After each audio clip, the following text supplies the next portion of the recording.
of Allah, the Beneficent, the Merciful, I bear witness that God is one, that He has no associates, no rivals, no partners. He's one God from whom everything came, and one God to whom all things must eventually return. He's the only reality. All other things pass away. I thank Allah for Moses and the Torah, for Jesus and the Gospel, for Muhammad and the Holy Quran. Peace be upon all of these worthy servants of God. But if I live to be 1,000, I don't think I could ever thank God enough for blessing us, the black people of America, with a divine leader, teacher, and guide who has made the Torah, the Gospel, and the Quran relevant to our struggle for liberation and the struggle of all oppressed people throughout the world. I greet all of you, my dear brothers and sisters, with the greeting words of peace in the Arabic language. Assalamu alaikum.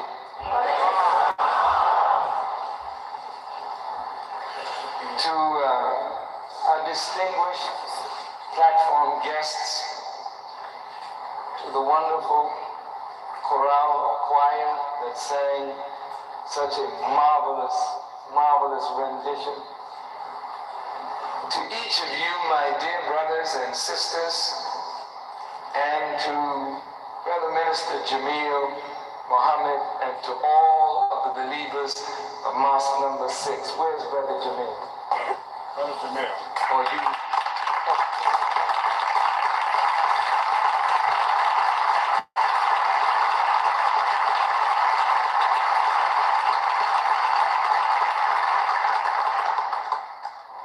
Whether you know it or not, Brother Jamil, what you and the believers have accomplished tonight is really history.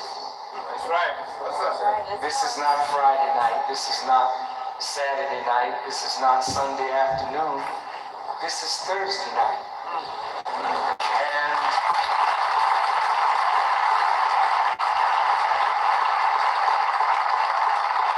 this auditorium holds approximately 13,500 persons. And I think we have in the neighborhood of approximately 9,000.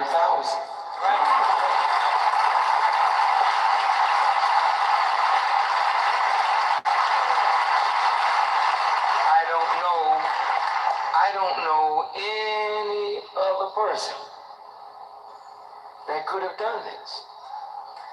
You know, 9,000 persons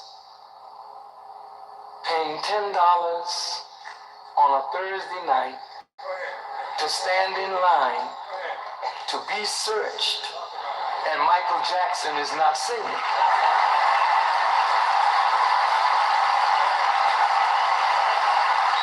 What a wonderful effort.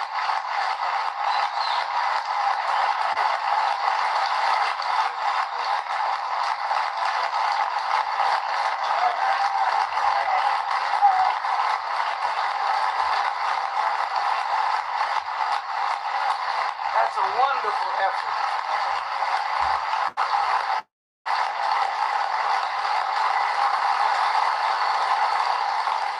I know that with the right circumstances, he would have filled this auditorium.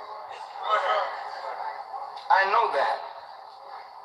But there were many obstacles that we had to overcome. They would only allow us to have 400 tickets at a time. Think about it. And we had to pay for them in advance. This is part of the policy. And imagine having to pay for 400 tickets every day and then distribute them, and then the brothers and sisters go out to sell them. If we had had more tickets in advance, the brothers and sisters would have had this place full to running over. And then there were those who were saying, oh, it's been sold out. To keep the crowd down. I tell you, this is history, Baltimore. You all deserve a wonderful round of applause.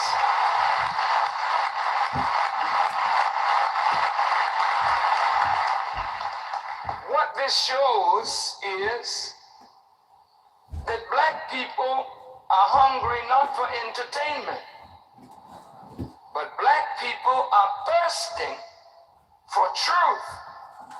That particular truth that Jesus said we shall know, and that truth would make us free.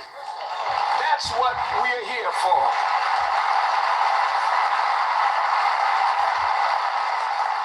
So words are not adequate to express my thanks to Minister Jamil, to Captain Rodney Muhammad, to Secretary Rodney, to the sister captain, to all the believers who worked so hard to make this possible. My gratitude to each of you and to all of you who took time out of your schedule to come here tonight. I won't be long, but I won't let you go away unfull. I want to say at the start that for nearly 60 years, Muslims who follow the Honorable Elijah Muhammad have been undergoing an unbelievably rigorous kind of training. Many of you may have come through the mosque, or Muhammad's temple as it was called. And somehow the rigors of that life were such that you didn't feel you were able to keep the pace. And so for one reason or another, you backed out. Think about it. I came to the Honorable Elijah Muhammad. I was not seeking a religion.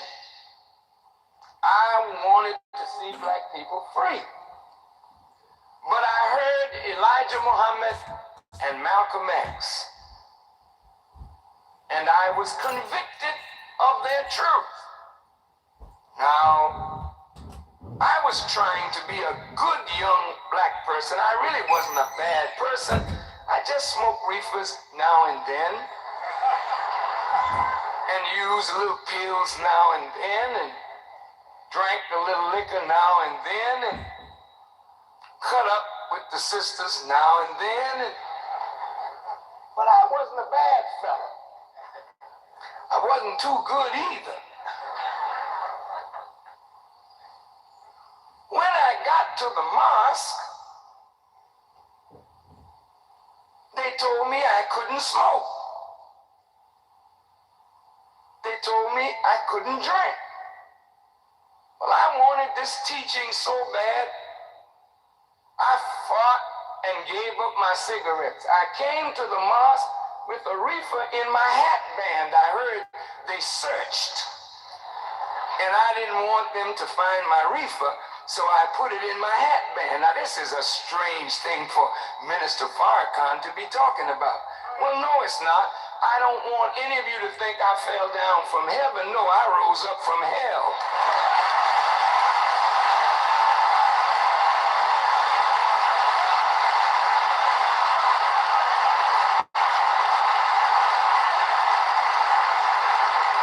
I finally threw away the cigarettes, threw away the alcohol, threw away the drugs. I finally put down promiscuity. For those of you who don't know what that word means, it means fornication and adultery. they told me I couldn't eat 3 meals a day. I had to eat 1 meal a day. I said, wow, this is strange. They had a dietary law. I couldn't eat my pork chops, my ham hocks, and my souse meat. Now that was really rough to give up. But I wanted this teaching. So I cleaned up my life. I didn't know 37 years ago that one day America would be asked to stop smoking.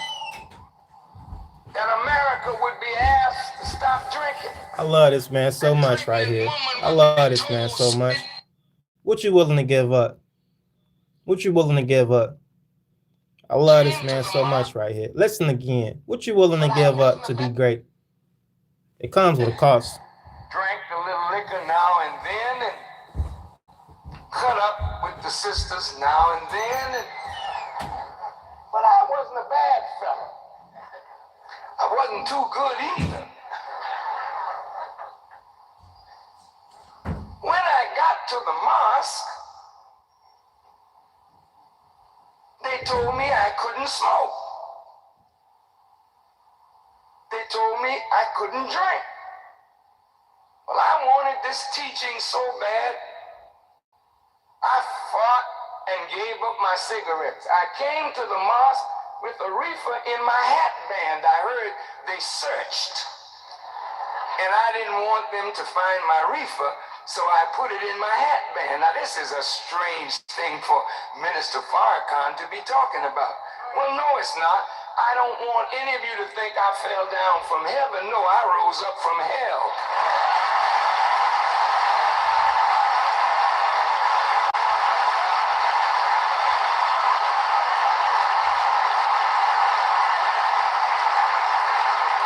I finally threw away the cigarettes, threw away the alcohol, threw away the drugs. I finally put down promiscuity. For those of you who don't know what that word means, it means fornication and adultery. Then they told me I couldn't eat 3 meals a day.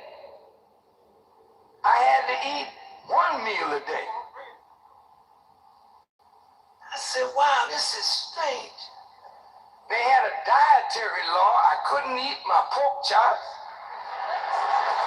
my ham hocks, and my souse meat. Now that was really rough to give up. But I wanted this teaching. So I cleaned up my life. I didn't know 37 years ago that one day America would be asked to stop smoking. That America would be asked to stop drinking. That pregnant woman would be told smoking and drinking is injuring a new life. Get away from the drugs. I did not know then that what Elijah Muhammad was putting me on was a regimen that would save my life and make me an unlike human being, unlike the madness of the world. He taught me humility, and he taught me against lying. He taught me the value of making my word bond. He taught me how to use the tongue, that it should not be used for slander or for gossip, but it should be used to delineate the word of God and to speak the truth to the elevation of the people. This is what that man taught me.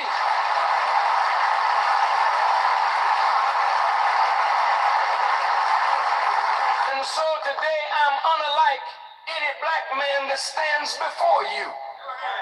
I'm unlike, and therefore I'm attractive because I'm unlike. Because it is like that repels today and unlike that attract. If I were a liar and that is what you have been accustomed to, then I would be repulsive to you and repelled by you. But since I'm unalike, I can attract people today by the tens of thousands because Elijah Muhammad made me unalike.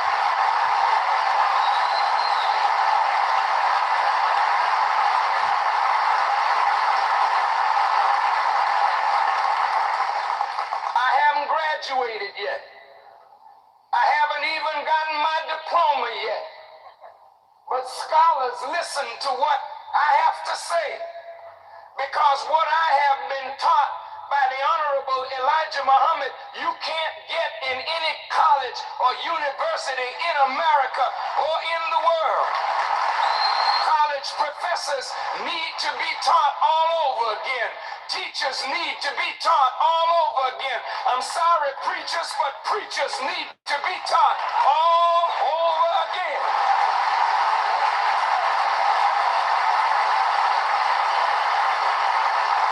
But the scripture says, how can they know except they have a teacher? And how can they have a teacher except he be sent? The Honorable Elijah Muhammad said to us that any man who will not treat you right will not teach you right.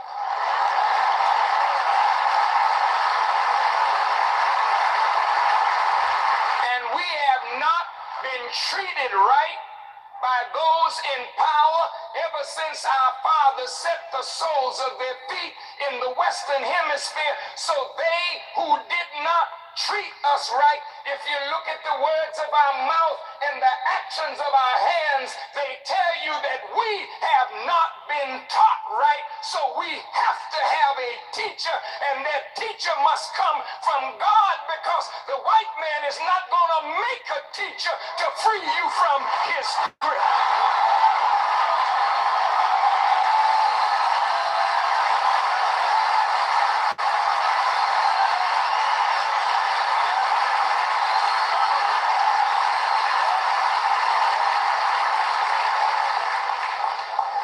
It is an honor to be here with you in Baltimore.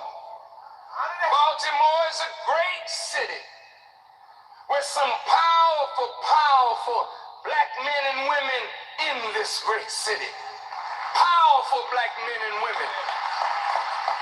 Black men and women who need a chance to be what God has created us to be. 35 years ago, when I came to Baltimore, this beautiful waterfront was not here. This part of the town was raggedy and run down.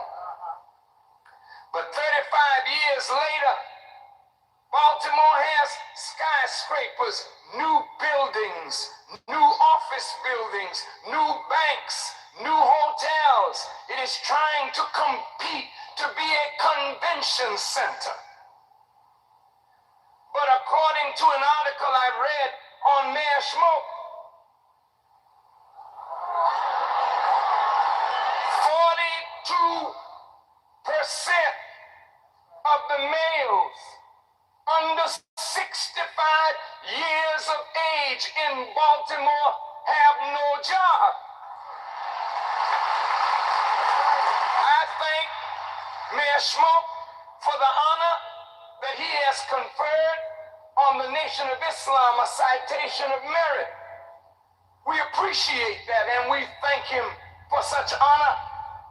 But I want us to reflect, if 42% of black are males, and most of them are black, have no jobs because factories have moved, industry has moved out of the city. So when you have hotels, we can't come there. When you have office buildings, we are not there because we are dropouts out of the educational system. The educational system today in Baltimore has declined to such a degree that black young people are falling out of school at a tremendous interest rate. So these office buildings are not for us. They can't employ us.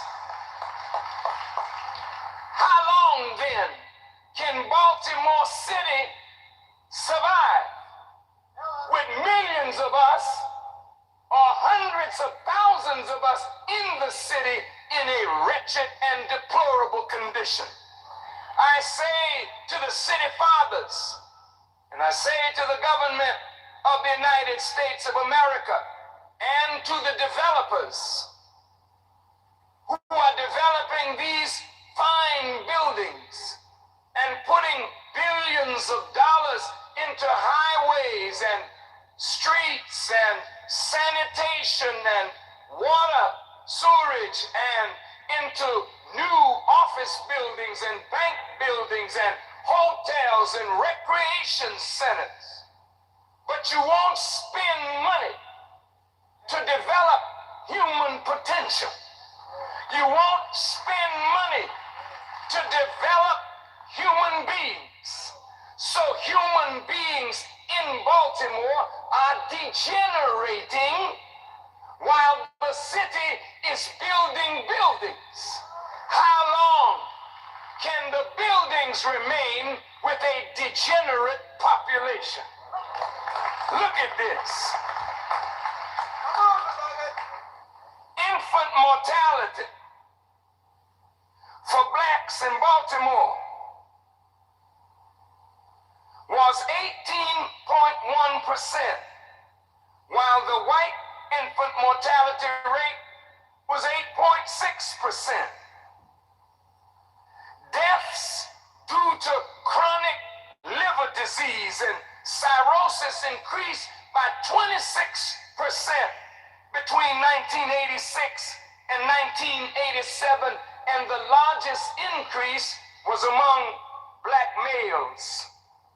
In 1987, 63.3% of unmarried women who had babies were black. 63.3% of unmarried women who had babies were black. 16.8% were white. And there were 204 births to black girls under 15 years of age. In 1989, out of 262 reported cases of homicide in Baltimore, 220 of those who were murdered were black. In 1989, with the exception of the following three offenses: sale and manufacturing of synthetic narcotics, possession of synthetic narcotics, and driving under the influence of alcohol, adult black arrests outnumbered white arrests in all other categories.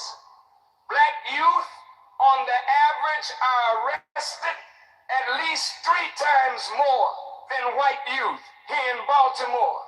And since January 1990 up to April 2nd, 1990, there were 72 murders in Baltimore City, and all of those murders were black, and the first white murder took place on April the 3rd, 1990. This is why it is necessary for somebody to come and stand up and say to black people, not just say it, but map out a program to produce it. We have got to stop the killing of black people by black people.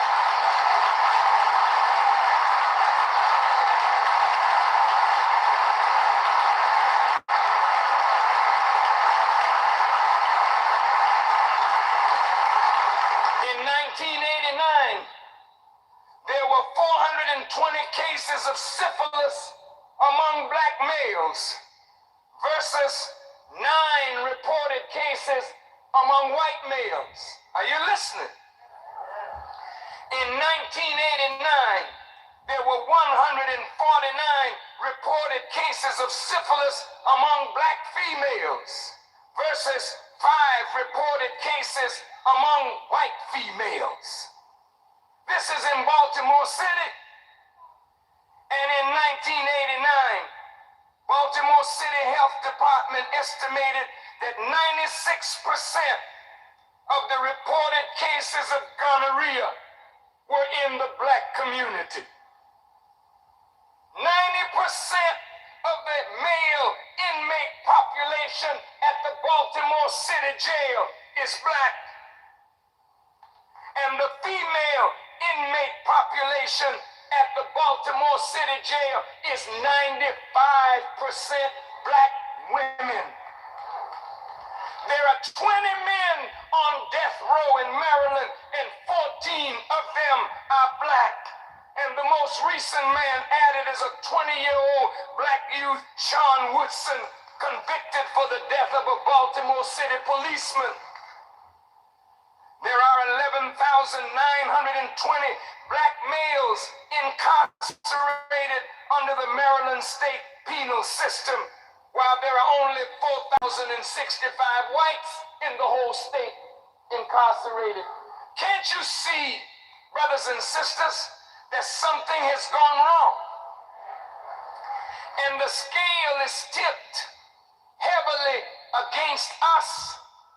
And if this continues, we have no future. If this continues, we will destroy ourselves. Nobody has to destroy us. Just leave us alone in the condition that we are in, and we will finish the job that white folks started 400 years ago.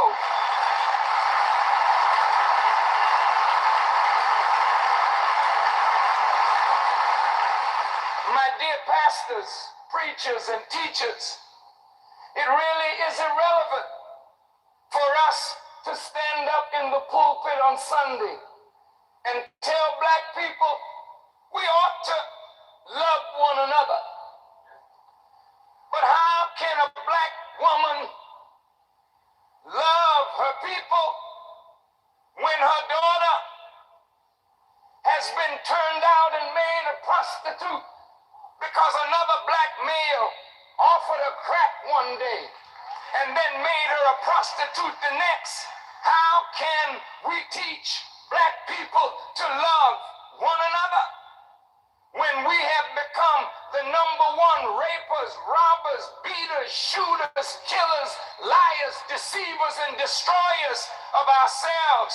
Reverend, we don't need to preach love in an atmosphere of evil, but we have got to cleanse evil from our people, because evil produces hatred. It is righteousness that produces love.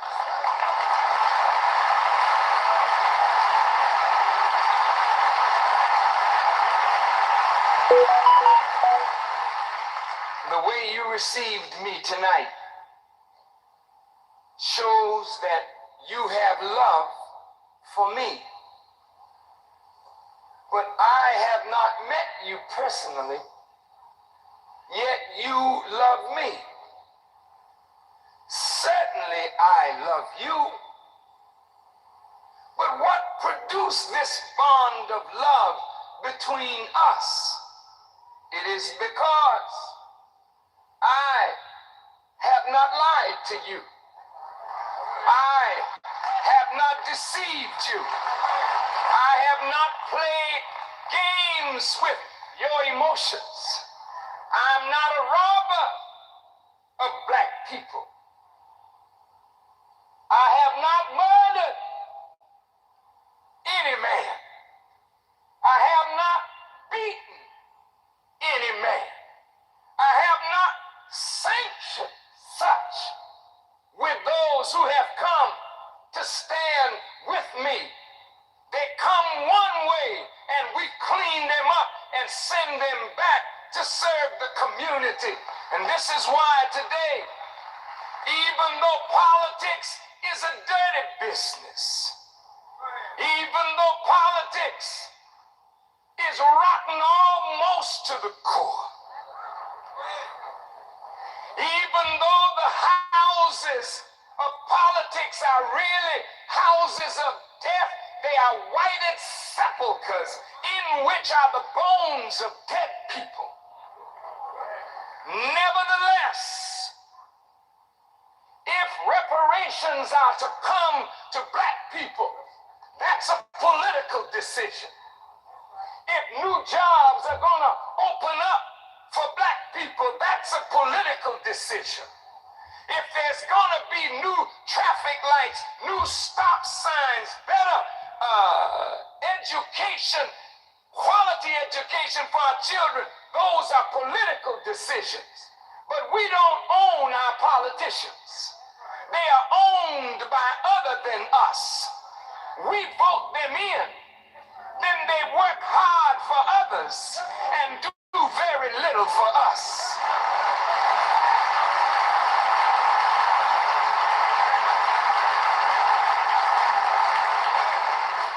It is wonderful that we have over 500 black mayors in America, but it's not so wonderful to be a black manager of white affairs. It is better to be a black manager of your own affairs.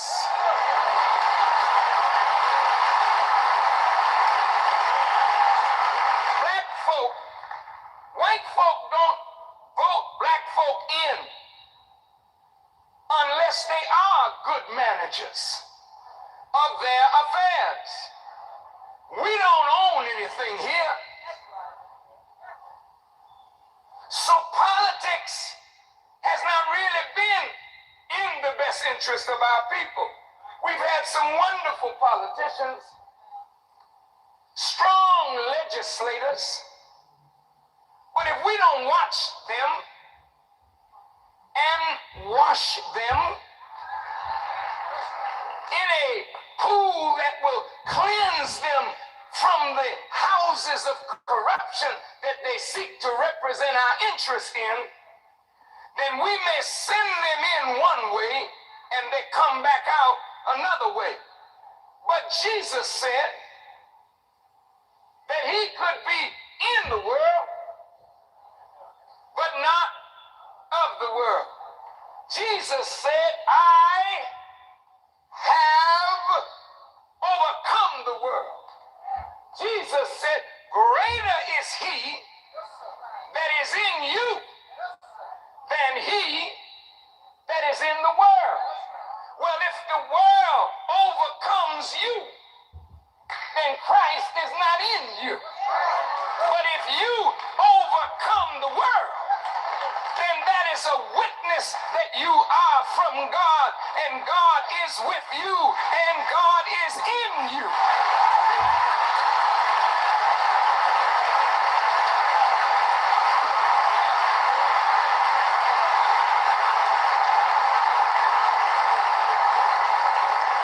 And so, out of the Nation of Islam, like Anita Baker, I'm giving you the best that I got.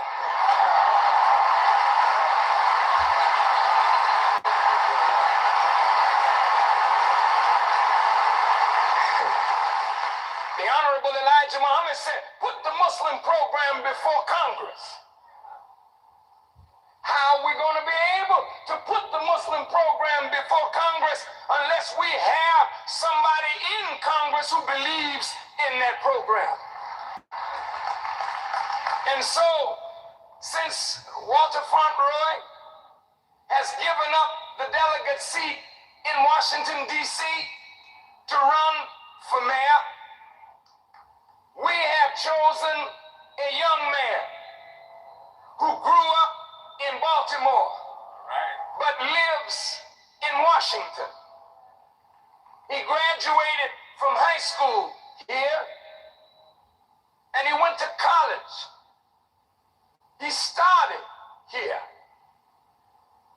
but he came into the ministry to help me, about 10 or more years ago. And then he said to me, Brother Farrakhan, I would like to finish my education. I said, go ahead, brother. When I turned around, he got his bachelor's degree. Then he went on to law school, got his law degree, opened up his law practice, serving his people, then came back into the ministry and helped to teach our people. So here is a man who is a teacher, who is a minister, who is a skilled lawyer, but more than that, he couldn't remain in the nation unless he was a man of character.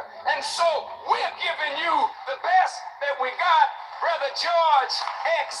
Cure, for the delegate seat in Washington, D.C.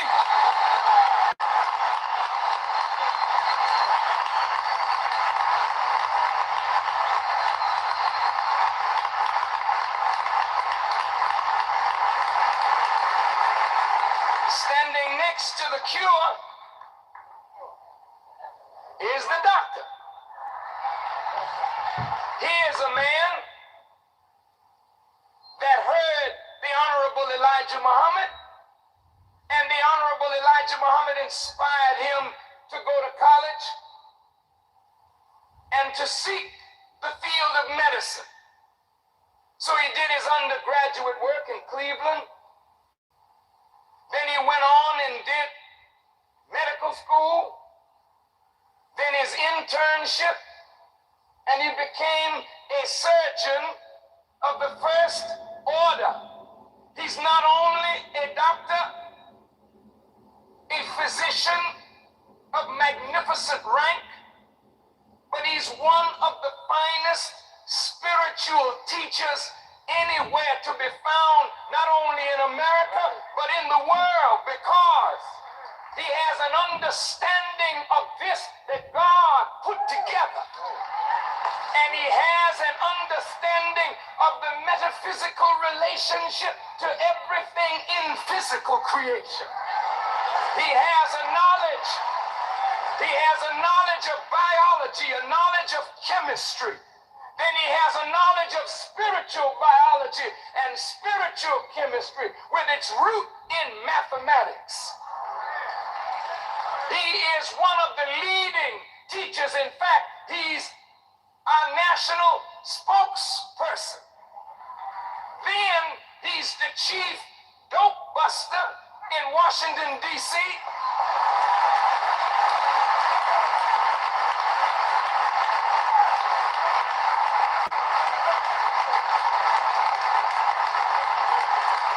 He and the brothers cleaned up Mayfair Mansion, Paradise Manor, without force, with love and the moral authority that black people know we have, because we don't say that which we do not.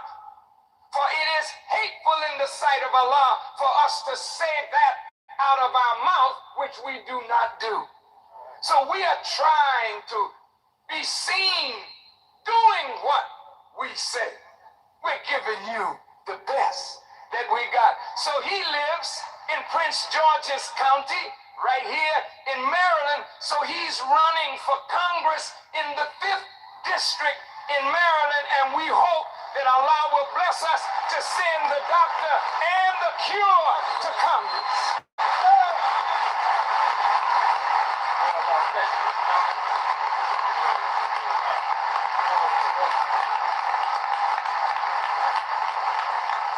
But to my left, I heard you today on the radio, brother. You sounded wonderful. This is Brother Sean X. Brakeem. Look at it. Just look at these young men. Look at the cleanliness of them. These are not immoral people. These are men of principle. They'll die on a principle. You can't buy them. Is that right, brother? That's right. Oh, yes.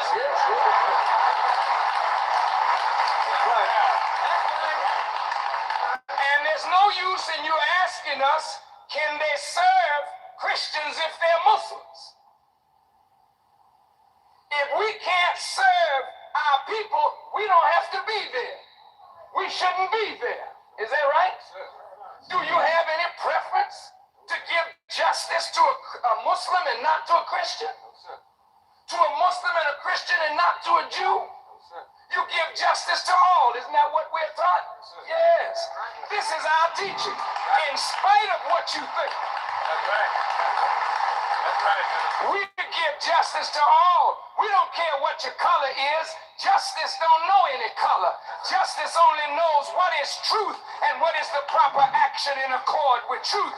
And we can give justice to black. We can give justice to white. We can give justice to Jew. We can give justice to Gentile. We have been trained in hell to be the foundational stone for a new heaven and a new earth. Thank you, brothers. Now, Sean is running for the school board. School board. Why school board? We need a better education. We're suffering because we don't have proper education. This man knows what proper education is because he's a school teacher. He has his master's degree in education. He's not only a school teacher, but he is a minister and a teacher of Islam. Now he wants to get in to the school system and help make education relevant to black children, in particular in Washington, D.C. So we're giving you the best that we got. May Allah bless you all, brothers. Thank you. Thank you. Now, I think I better get down to my work.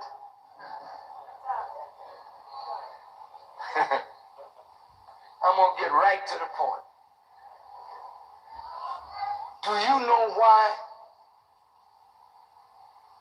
we are killing each other like this? It is because we have the mentality of death. How did we get the mentality of death? You know, brothers and sisters, the law of life starts with obedience to the law and will of God. Listen to me carefully. This earth upon which we stand, 196,940,000 square miles of it, 57,255,000 square miles of land, 139,685,000 square miles of water. This planet, with a weight of 6 sextillion tons, is moving at the speed of 1,037 1/3 miles per hour in obedience to the law of light. You stand on a planet that you can depend on because it's constant. Its affair has been regulated by the Lord of the worlds. Now, white folks just sent up a telescope. They put it in outer space because they want to get a peek at the majesty of a God that they have been trying to show human beings that they are a God beside that God. So the Quran says whenever Allah gets ready to destroy a people, He gives them a peep into the heavens.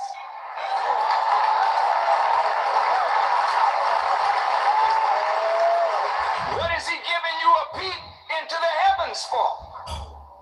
To make you to understand how limited your knowledge is and how limited your power is, and that if you have any wisdom left, it is wise to obey a creator who knew you before you came into existence and knows your existence and knows the end of your existence. since he created life, then he knows best how life should be lived. So all we have to do to live is not rebel against him and submit to him, and we come out of the state of death into a state of life. The scripture says the wages of sin is death. What does that mean? When you work, you want to get paid.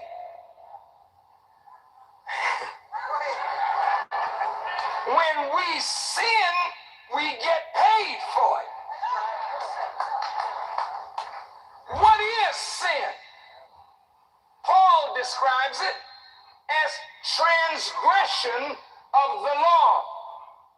Whenever we rebel against God's law, then the wages that come as a consequence of rebellion is death. What kind of death? Let's deal with it. We got to stop the killing. But you can't stop the killing by adding more police. You can't stop crime by building bigger prisons. You can't stop what is going on in our community by saying, say no to drugs. You can only stop it by going to the root where it starts. It does not start in the body. It starts in the head. And if the head is messed up, then the body follows suit. So death, as the scripture says, as by one man sin entered into the world, death came also by sin. Now death has passed to all men. Listen, death has passed to all men. John the Revelator said, I looked and I beheld a pale horse, and its rider was death, and hell followed closely behind. I saw a pale horse. Its rider was death, and hell followed closely behind. A horse is a beast, but it is the most intelligent of all of the beasts. So here is a beast that is being ridden by death. And when death sits astride the beast, hell follows closely behind. Another scripture said, and I saw a black horse, and its rider had a scale in his hand. Now, what's the difference between the pale horse with death as the rider and the black horse with the scale of justice riding it? Now, who's riding you? Come on. Bear with me, I'm not going to be long, but I must be strong. Who's riding you? Evidently, your rider is not the scale of justice. Your rider must be death, because there's hell in you. And hell comes from you. Talk to me. You got hell in your homes. You've got hell in the schools. You've got hell in the community. You got hell in the church. You got hell in the mosque. You got hell in the cathedral, in the synagogue, in the Vatican. Well, if hell is everywhere, death is right everywhere. Now, who is death and why is it a pale horse? Now, don't think I'm any racist. I'm just dealing with the four horses of the apocalypse.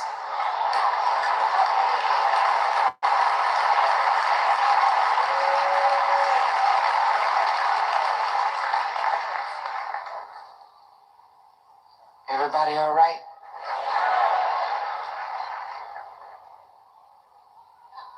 When death rides you, there's a part of you and me that is of an animal nature. And there's a part of you and me that is of divine nature. The divine nature is in the spiritual development of the human being. When the spiritual development of the human being is such that he is or she is balanced, meaning that truth is present, light is present, and their actions are in accord with light and truth and justice, then the mind is right. Then power flows from that mind. And that mind is enabled by the power in it and of it to discipline the members of the body. It can discipline the hands, discipline the tongue, discipline the organ of sex, because the power of the mind is so great that the body bows to the power of the mind, even as earth bows to the powers of heaven.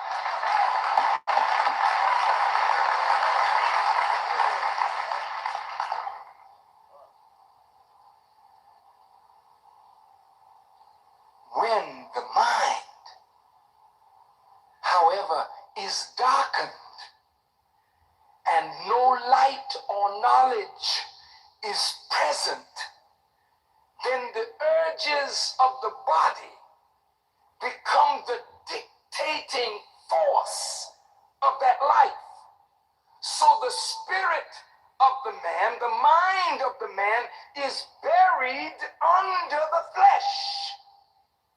So the man is dead and buried under the flesh, even as a dead person is put under the ground.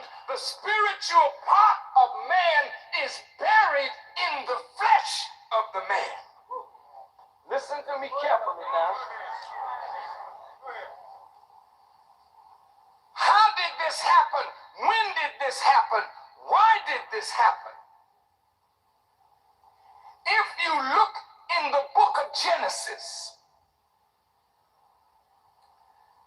God created Adam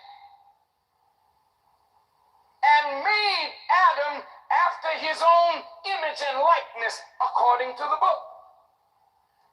God gave Adam, number one, power.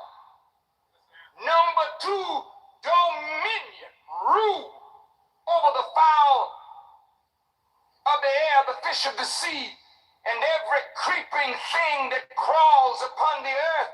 And God ordered Adam to multiply, replenish the earth, and subdue it. Bring it under your power. For God made man as his vicegerent to stand in his place, to act out his will, to be the expression of God in human form. Do you hear me? Man is the glory of God. But he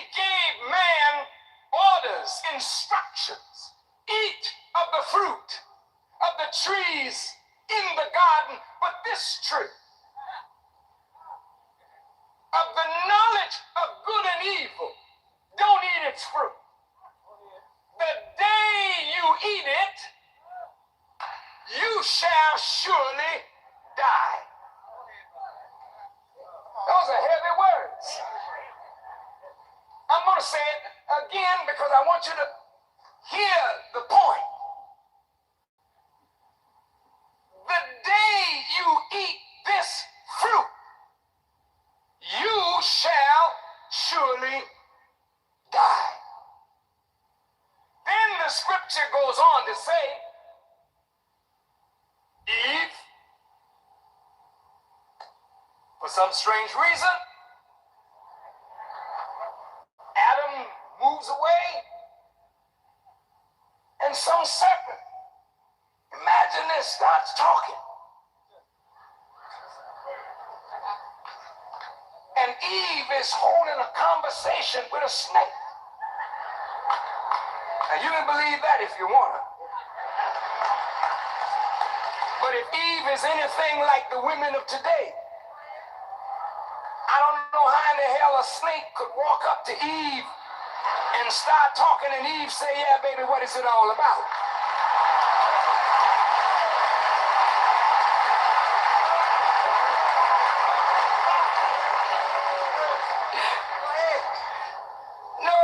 No, it's deeper than that. Trees don't have knowledge of good or evil. Trees are trees. But knowledge is the possession of the human being. But when good and evil, truth and falsehood are mixed up together, it produces a fruit that you should never eat. Because the Quran says, and mix not up truth with falsehood, nor hide the truth, while you know once you start mixing truth with falsehood, you produce a fruit that brings death to the mind, death to the spirit, death to the soul. Are you listening?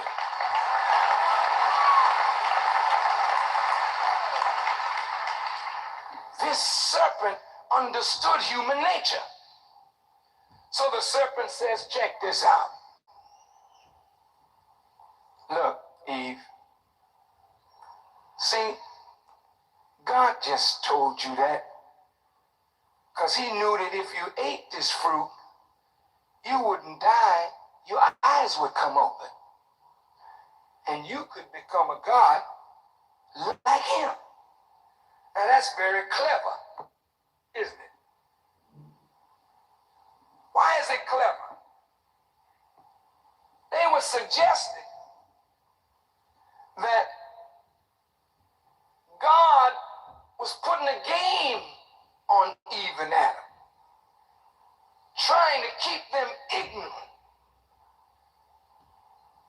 But the devil was the friend of Eve and Adam, and therefore he made the suggestion, look, God was jiving.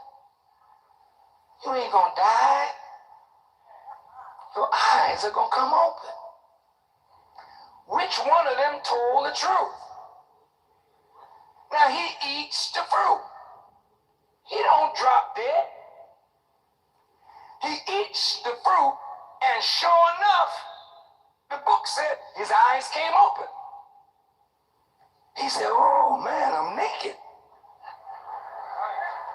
He didn't say I'm dead. He said I'm naked. He said, baby, get something so I can cover my shame here. Oh, I hear God walking in the garden. He's coming back. Oh, Lord, I done messed up. He ain't dead now. He just naked, confused, upset, hurt. He blew it, and he hears God's footsteps in the garden. This is the book. This is the Genesis.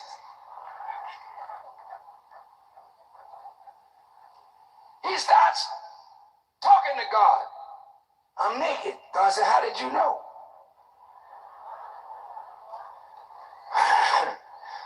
Well, I ate this fruit. That's what happened, and sure enough, my eyes come open. But look, brothers and sisters, this is very easy to understand if we would. Reverend, listen. You preach the resurrection. The Quran preaches the resurrection. But you don't preach resurrection except in the context of how man died. If you don't preach how he died, then you don't really know how he will be raised. Are you listening? Good, good. Now, if he ate the fruit and didn't physically die, but his eyes came open, what happened to him? The book says Adam fell. Did he fall from a mountain, from a rock? How did he fall? When he disobeyed God, he did die instantly. And his eyes came open. Both God and the devil told the truth. His eyes came open to a lower self. And he died in the higher mind that was the glory of God. Are you listening? So right now, you are not the man that you could be, and therefore woman is not the woman that she should be. When man died, he took the woman down with him. It is not she went down and took you down. No, you went down and took her down.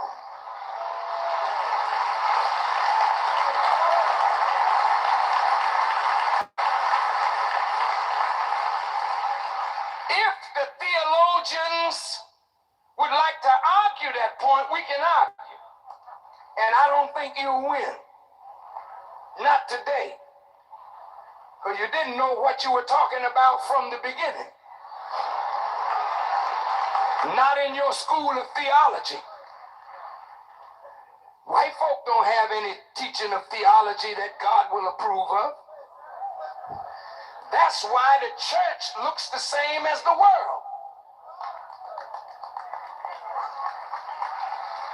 No, I gotta tell it exactly like it is. Exactly like it is.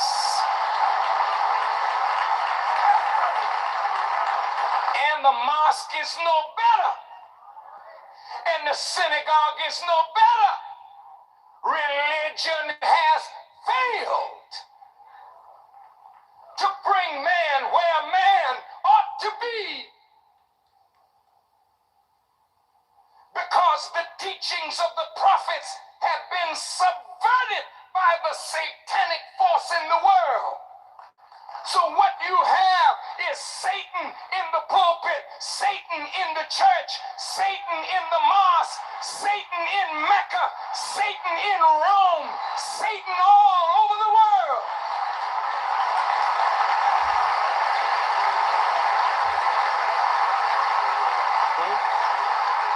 No.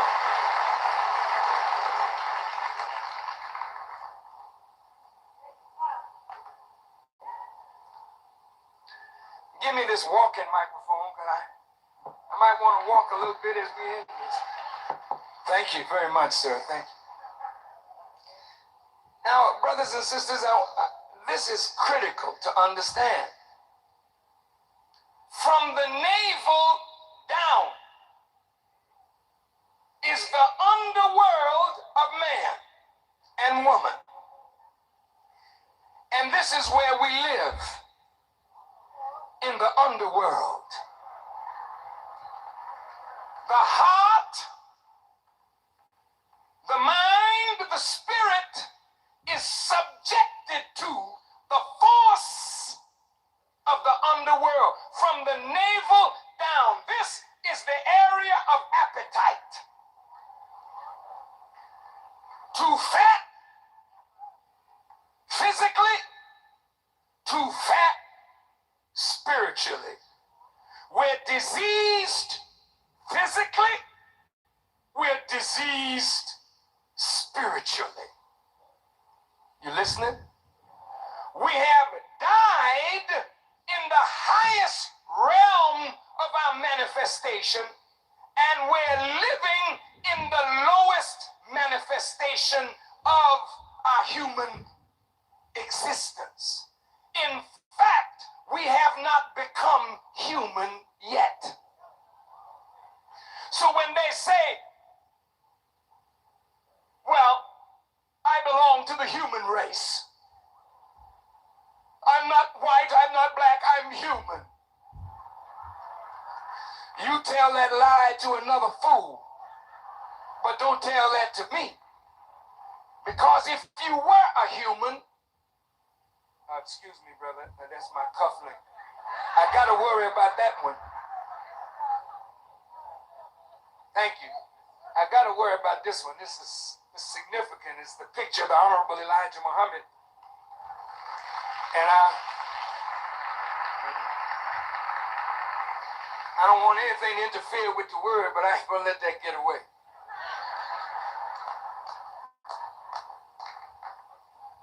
Thank you. Giving you the best that we got. Now, where was I? Huh? Yes, if you were human, we would do the work of a human being. When one human being says, I'm better than you because I'm white, that's a human being that's buried in his flesh. You didn't hear me.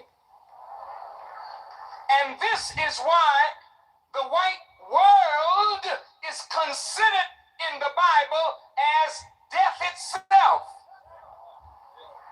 No, I want you to hear me. That's not racist talk to any Caucasian in the audience.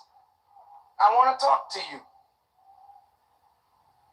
Your world is considered death itself because your world is set up not in accord with the will of God, but in direct contravention to God's will.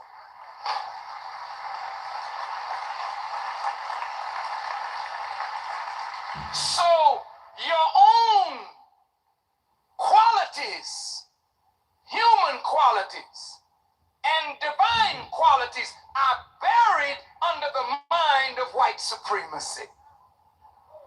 Because when you think you're better because you're white, then you think you're privileged because you're white. And when you think you're privileged because you're white, you do not subject yourself to law. You think yourself to be above the law and a law unto yourself. Yeah. Yeah.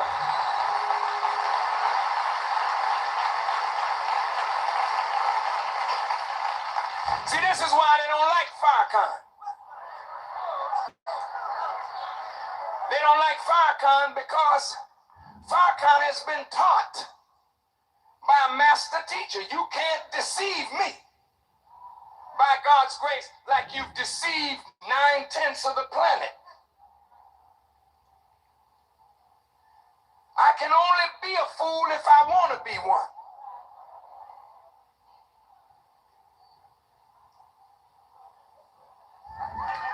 So, as by one man sin entered into the world, death came also by sin. And death has passed to all men, not some men, but all men. Is that the scripture, Bishop?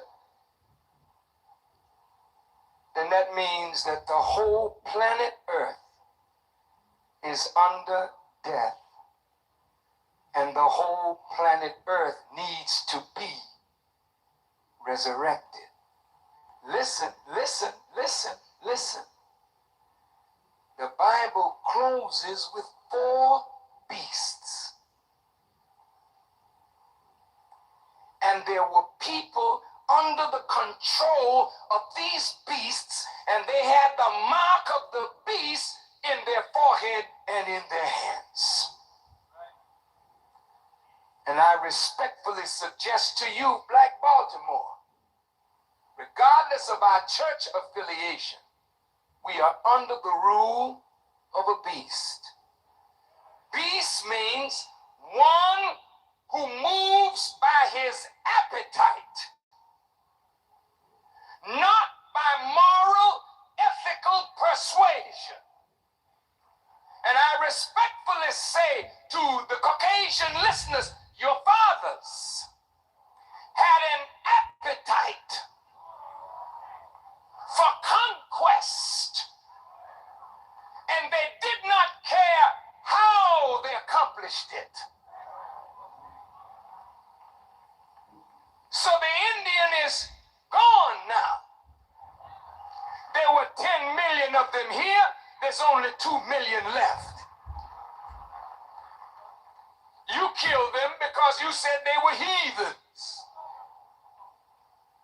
But now you are running around in 1990 with a barge full of garbage, and you don't know what to do with your garbage. You have destroyed the earth, the sea, the air, the water. The Indian could have helped you to take care of Mother Earth. But now in 1990, 500 years after the fact, you have an Earth Day.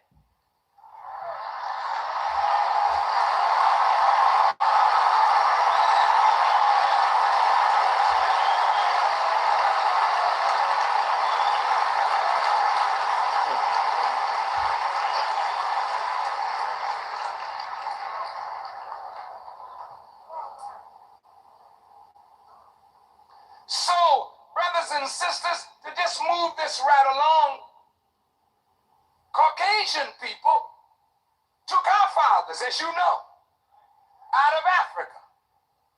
They charged me with being a separatist. I mean, ain't that a mess?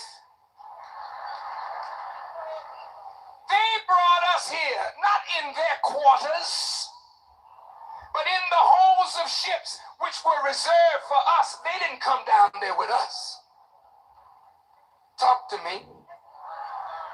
When we got to America, you separated us, and we lived in the shacks and in the fields. You lived in the house. When we so-called were emancipated, you had an area for us. You are the one that not preaches separation. You practice separation, but a wicked form of separation.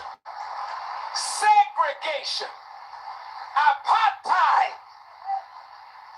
That's you. You went into black women, produce people my color.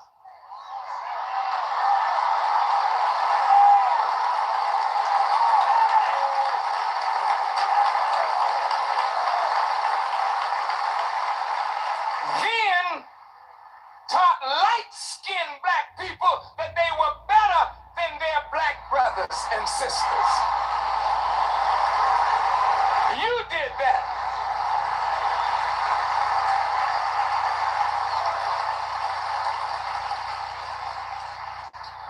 You separated us by caste and class and color and region and boundaries.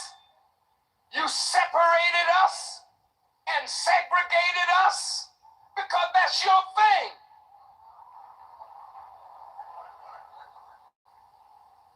And you did what you want to do.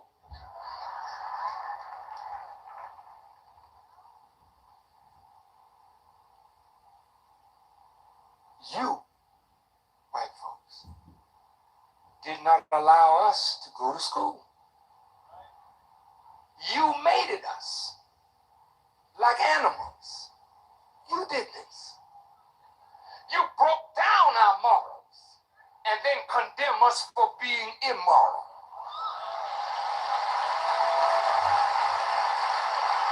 You broke up our families, wouldn't allow us to build a family, then you condemn us today for not having a family.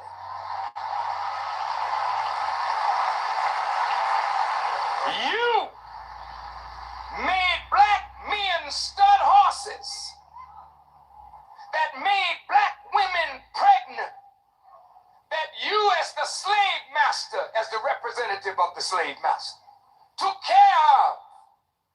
Now you condemn us today for giving our women babies and letting them go on welfare, but that's the fruit of what you produced. You did that.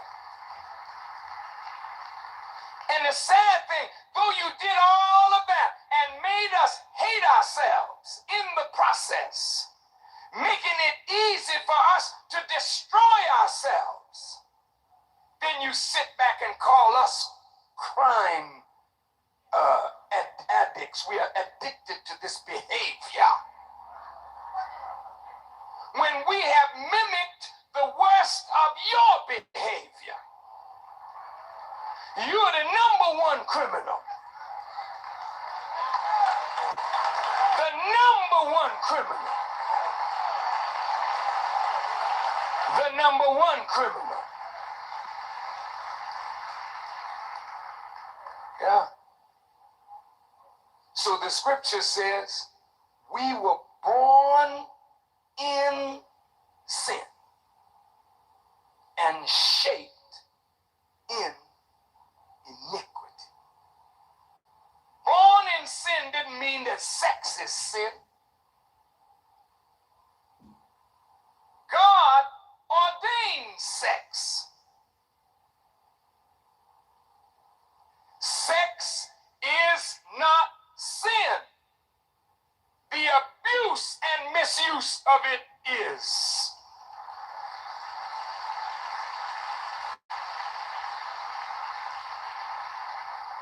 Born in sin means we were birthed into a world already on a course of rebellion against God. And the institutions formed us, shaped us in that rebellion.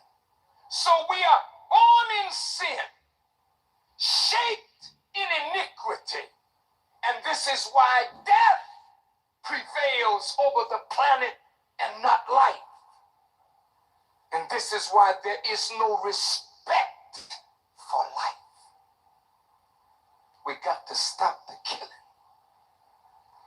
Beloved brothers and sisters, this body is formed from the earth, so magnificently formed.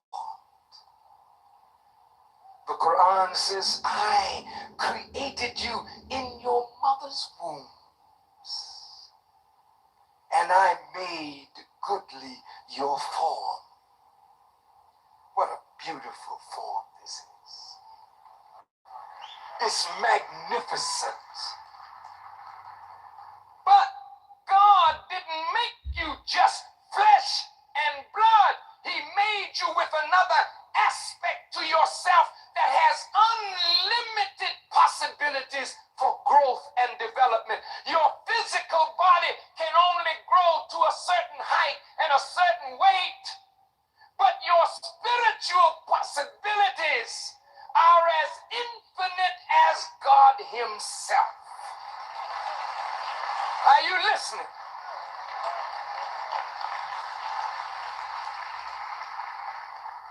All life comes from water. The brain is composed of water. The Quran says Allah's throne is on water. It is from water that He creates all life, and it is from the water of the brain that God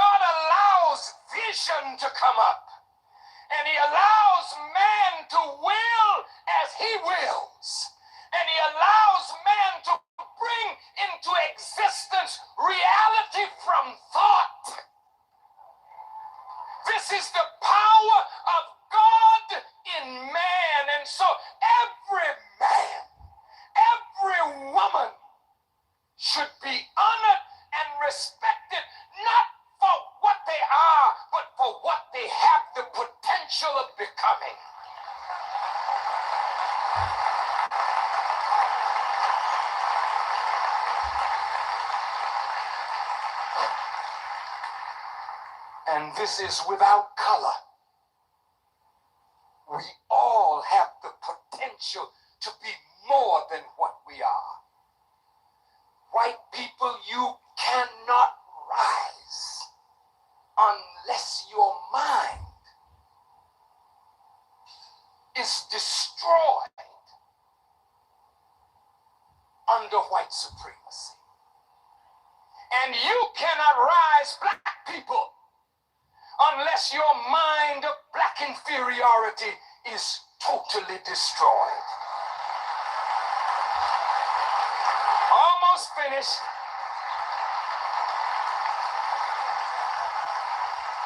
How are we going to do it and stop the killing?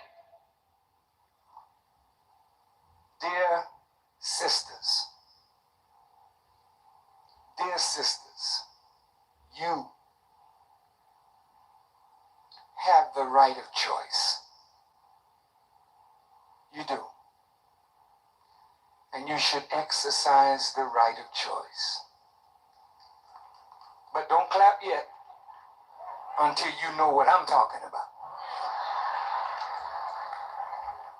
You have the right to choose the man that you're going to sleep with. Make a good choice. You have the right to choose discipline over an undisciplined life. Make the right choice.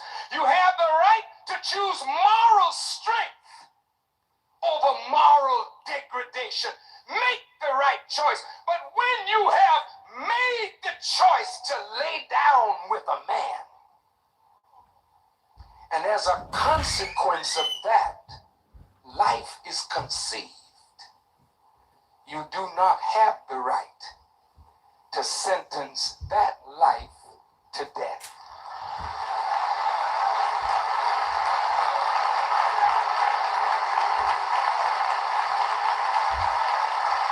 I know that hurts. Regardless to what you've done, sisters, in the past, that's behind us. And God forgives. For what we do in ignorance, God forgives. You have been told it's all right to kill the fruit of the womb, but it's all wrong for your children to kill each other. So it's wrong at 14 for a young boy to drive by and just spray and kill innocent children at play. That's wrong. It's wrong for us in gang warfare to kill each other. That's wrong. It's wrong for me to stake out territory and say, this is my crack turf, and if you come over here, I'll blow your brains out, and so I blow your brains out. That's wrong. But it's all right to kill the fruit of the womb. And so what we've produced is a young generation that's colder than any generation we've ever produced. And they're not cold on their own. Don't blame them. The fruit is the product of the tree. It's cold to murder what you know not. Look at Mother Mary living in Palestine at a time when the law of Moses was any woman found in adultery is stoned to death. And Mary became pregnant under unusual circumstances.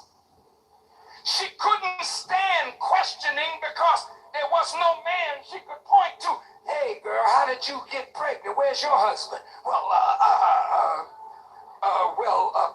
You see, it happened like this.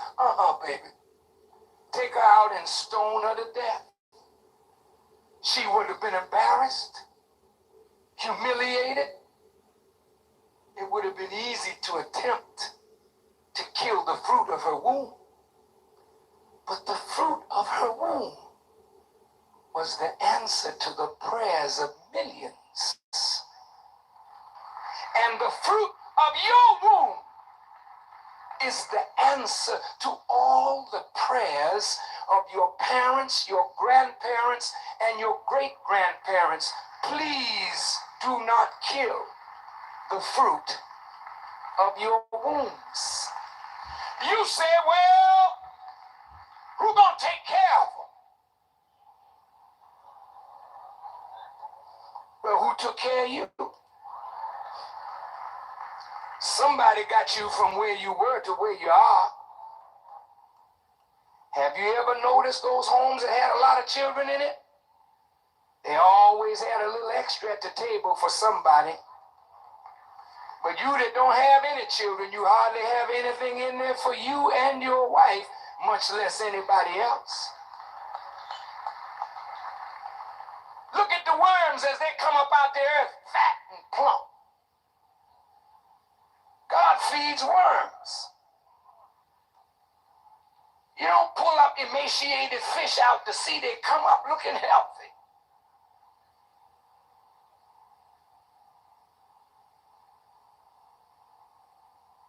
The birds eat. The buzzards have plenty dead to feed on. And here you are, the best of God's creation, killing your children out of the fear of having bread for them. Dear sisters, the only reason for abortion is if a father comes upon his own daughter, she should not carry his child.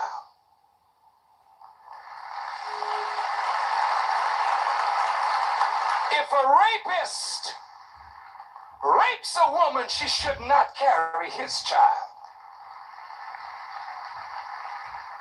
And if to have the child would destroy the life of the mother, she should not have that child. But we must be sure that's not the trick of a doctor who wants to limit the birth of black babies in this world. If the mother is genuinely at risk, then abortion is proper.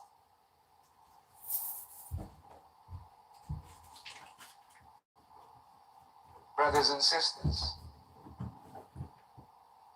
many of our women are being abused by their own fathers. Come on. It's a painful thing. Nobody talks about it, but Reverend, we got to talk about these things. That's right. Brothers, this is a crime of the highest order to take the pure love of your own daughter and abuse her. Sneak into her bedroom at night and force yourself upon a child that knows not how to resist you. And then she becomes terrified to tell her own mother because she feels she may have done something wrong herself.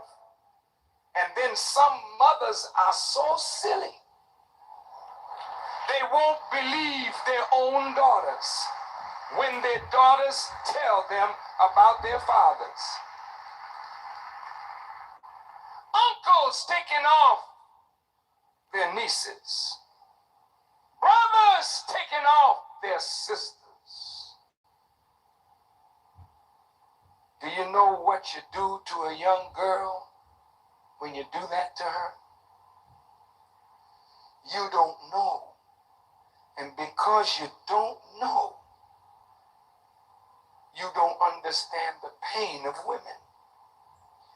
And I respectfully say that as I get to the close of this subject of stop the killing, I know it's a strange way to approach it.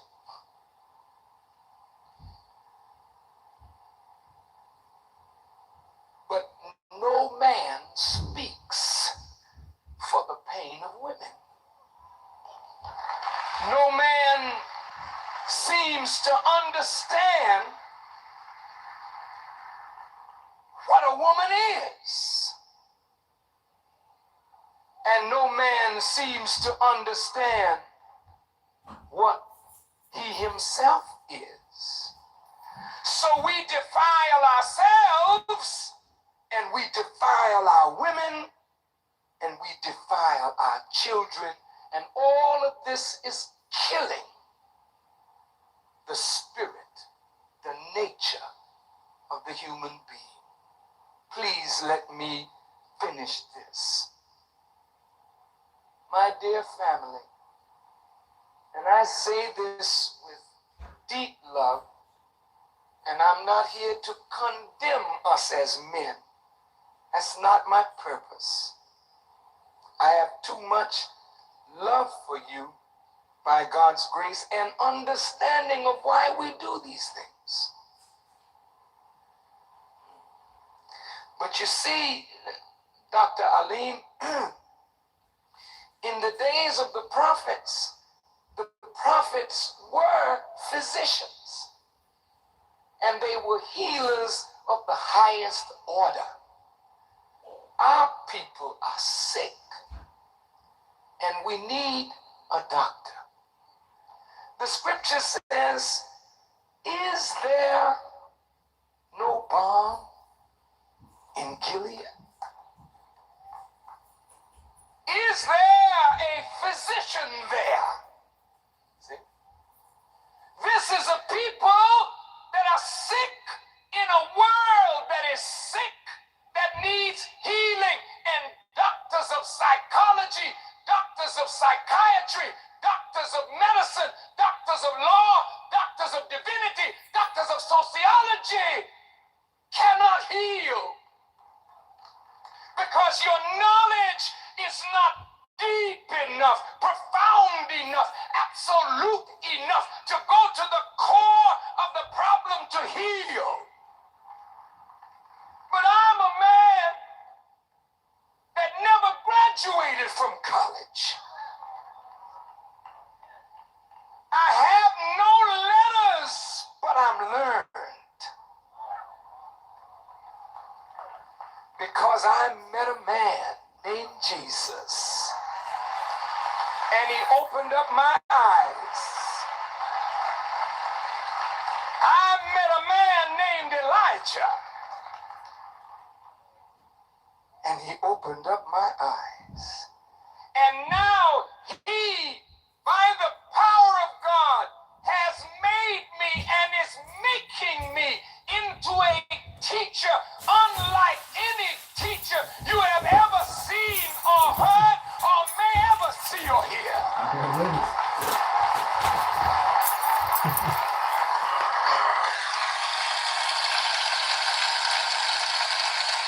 He's making me a physician. This is not a speech I'm giving. President Bush gives speeches. And quails come out of the bush.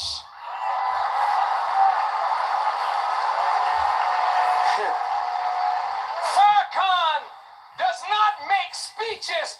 Farrakhan delivers the word of God that delivers people from the pit of hell. That's the difference.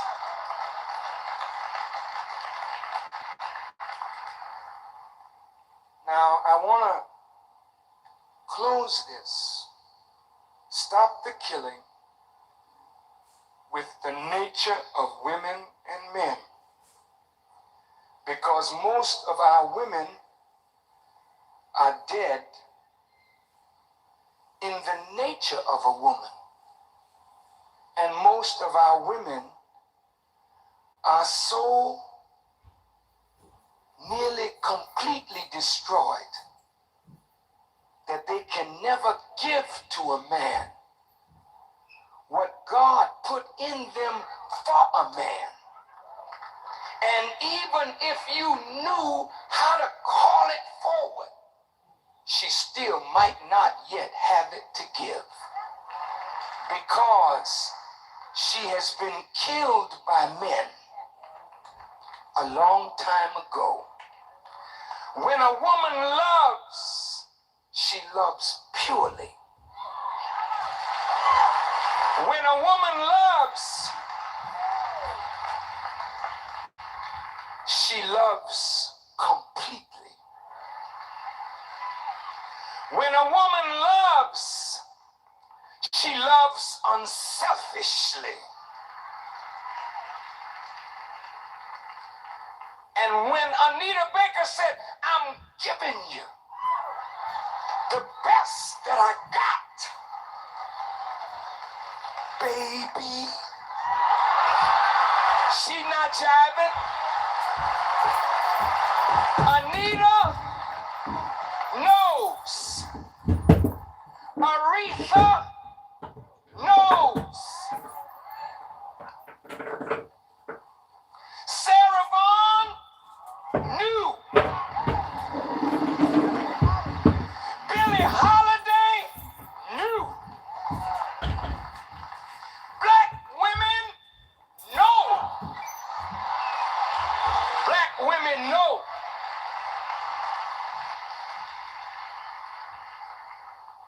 This book, Quran, should be in every home. You should never have a home without it. This book, Quran, is called Al-Miftah. It is the key to open the nature of God and the nature of all things. This book is called Al-Shifa. It is the healing. This book is the medicine. This book in the hands of a rightly guided person makes that person a doctor. I'd like to explain what I mean, and we'll go home.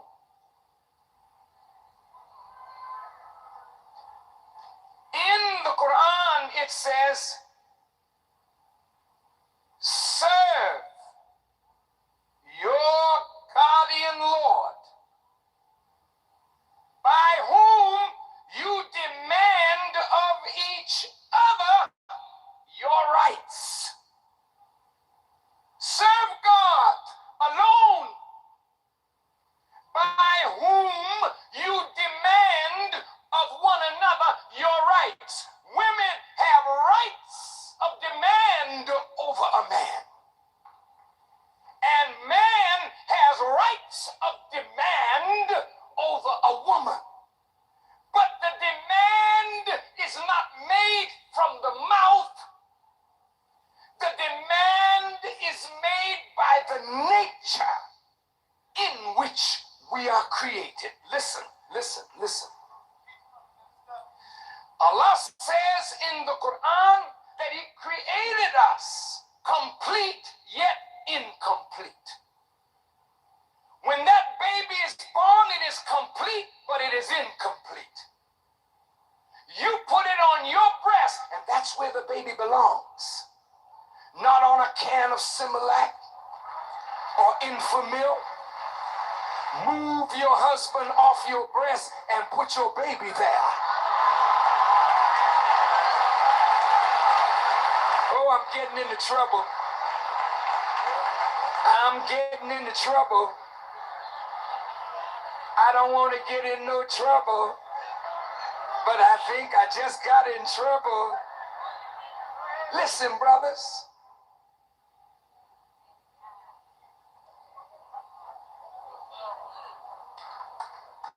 Sisters, there's no perfectly grown cow whose milk is better than even a sick woman's milk. Your milk is better for your baby. But you don't have time. You got to go to work. So you empty out your breast and get something synthetic that they make up in some laboratory, as though that's better than what God has made up in this magnificent laboratory. This is the milk that never causes crib death. You never find no baby dying in the crib from the mother's breast milk. But you start putting your baby on a cow's milk when the calf should be on the udder. You done kicked the calf off the udder and got your baby pulling from the cow's breast instead of yours.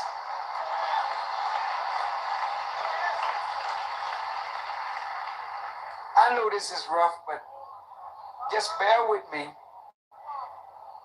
And that's why your children are cold today, because they need to bond to something alive.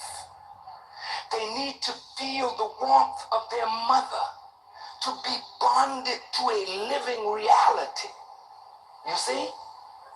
But when you take them off your breast and bond them to a can and a glass bottle or a plastic bottle or a pacifier, and you give them a teddy bear, a dog or something, play with. You bring them to a daycare center where there are cold, heartless people who are only in it for business. Then they become bonded to the streets. And you wonder why they're cold, because you, mother, are to bond it and nurture its human qualities to make it feel and grow like a human being. But when you take it off your breast and give it to an animal to nurse it, then you wonder why it becomes an animal. Are you listening? Now listen. Allah created the man first. But he didn't create the man independent. He created the man dependent on who? No.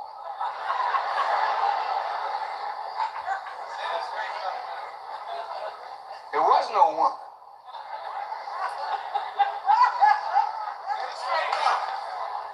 He created us to depend on him. Man's security is in God. And this is where you messed it up, brother. Look at what you're singing to the woman. I can't live without you, baby. If you leave me, baby, I'll just die. Baby, the sun don't shine if you ain't in my life. A woman can't take that kind of foolishness. A woman don't want a man to worship her. You fall down and worship your woman, see, won't she look for a man who will treat her like a woman should be treated?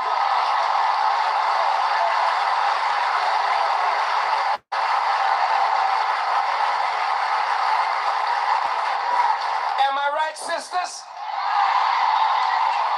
I want the brothers to hear you. Am I right? See, I'm right on the point, brothers. Now check this out. See, God made man. And only God can remake man. Our problem is we've gone away from God. As men, we got to come back. He wants to remake us. I am an example of someone in the process of being remade. And I'm appealing to my brothers, and I'm appealing to my sisters. I'm being made. And there's not one man in here that is unable to satisfy a woman in her totality of need. There's not one brother in here that doesn't have that capacity. But that capacity needs to be developed. It needs to be cultivated. Come on now. And this is why men are not in the church, Reverend. Men don't go to church. Few men in there, but it's mainly women. Why are you there, sister? Well, I'm there largely because I'm really frustrated with men. And Jesus is a man like the man I need. He's a man, and he's my rock. I've been needing a rock to lean on and stand on, and I haven't found none down below. But they tell me Jesus is a rock. So, my rock. Jesus is loving. He's compassionate. He's sweet. He's a counselor. He's guidance. He's king. He's ruler. This woman knows she needs somebody to be all of that to her, but she has not found it in us. Listen. So the preachers, us preachers,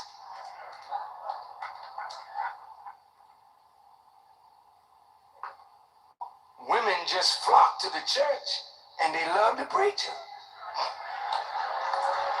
And the preacher trying to love all the sisters.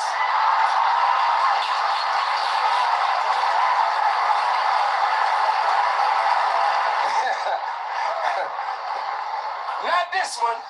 And Reverend, in truth, you can't do it.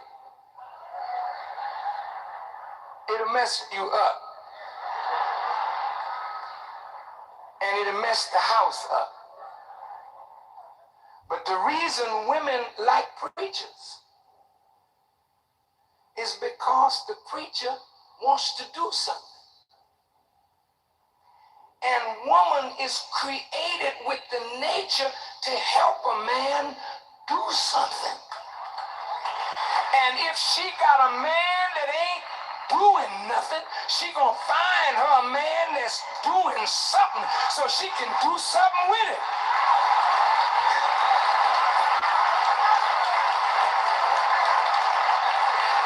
It's true. So brothers, you can't be calling on no woman to help you do nothing. Hey baby, how you doing, baby? You sure is a sweet thing. Come on, hang out with me. But where you going? I don't know. What you doing? I don't know. We're gonna do something.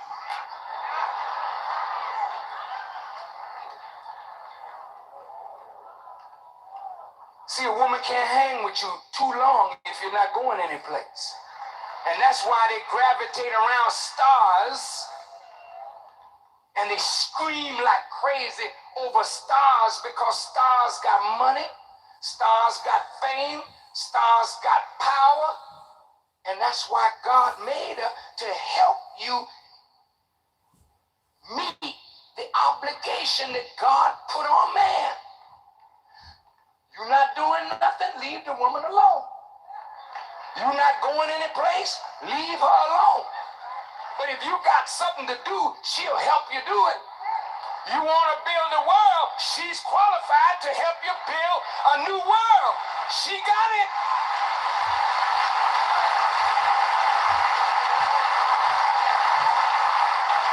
Yeah. All right, I better end this. Men, the Quran says, are the maintainers of women. You say, not me. I don't need no man to maintain me. I maintains myself, honey. I don't need a man for nothing. Don't you believe that lie?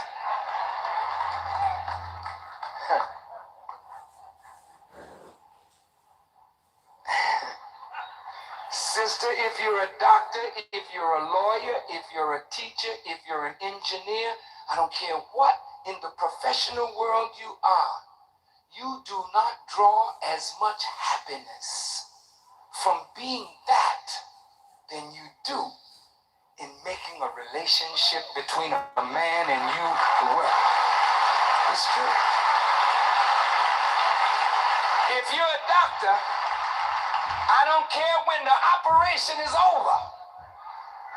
You want to be able to run home to somebody to operate again. Yes, I know I'm telling the truth.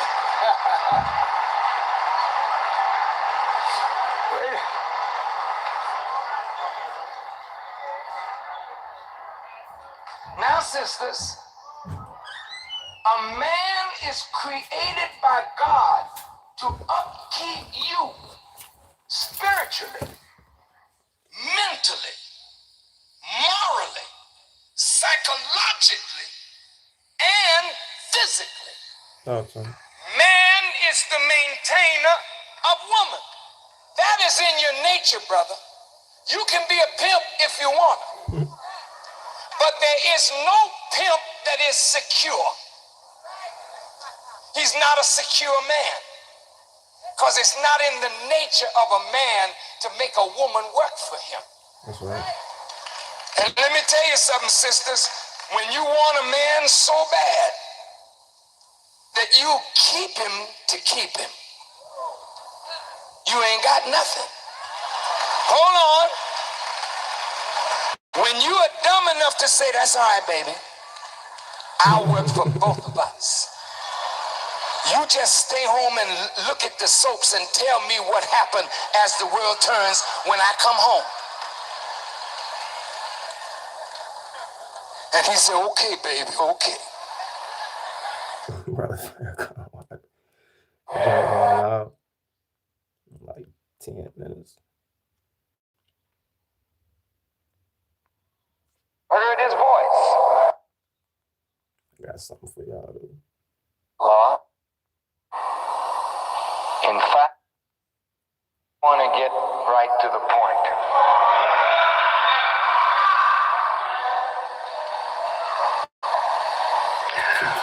The United States of America is about to come under the divine chastisement of God. And the government of the United States of America is about to make an attack on the Muslims.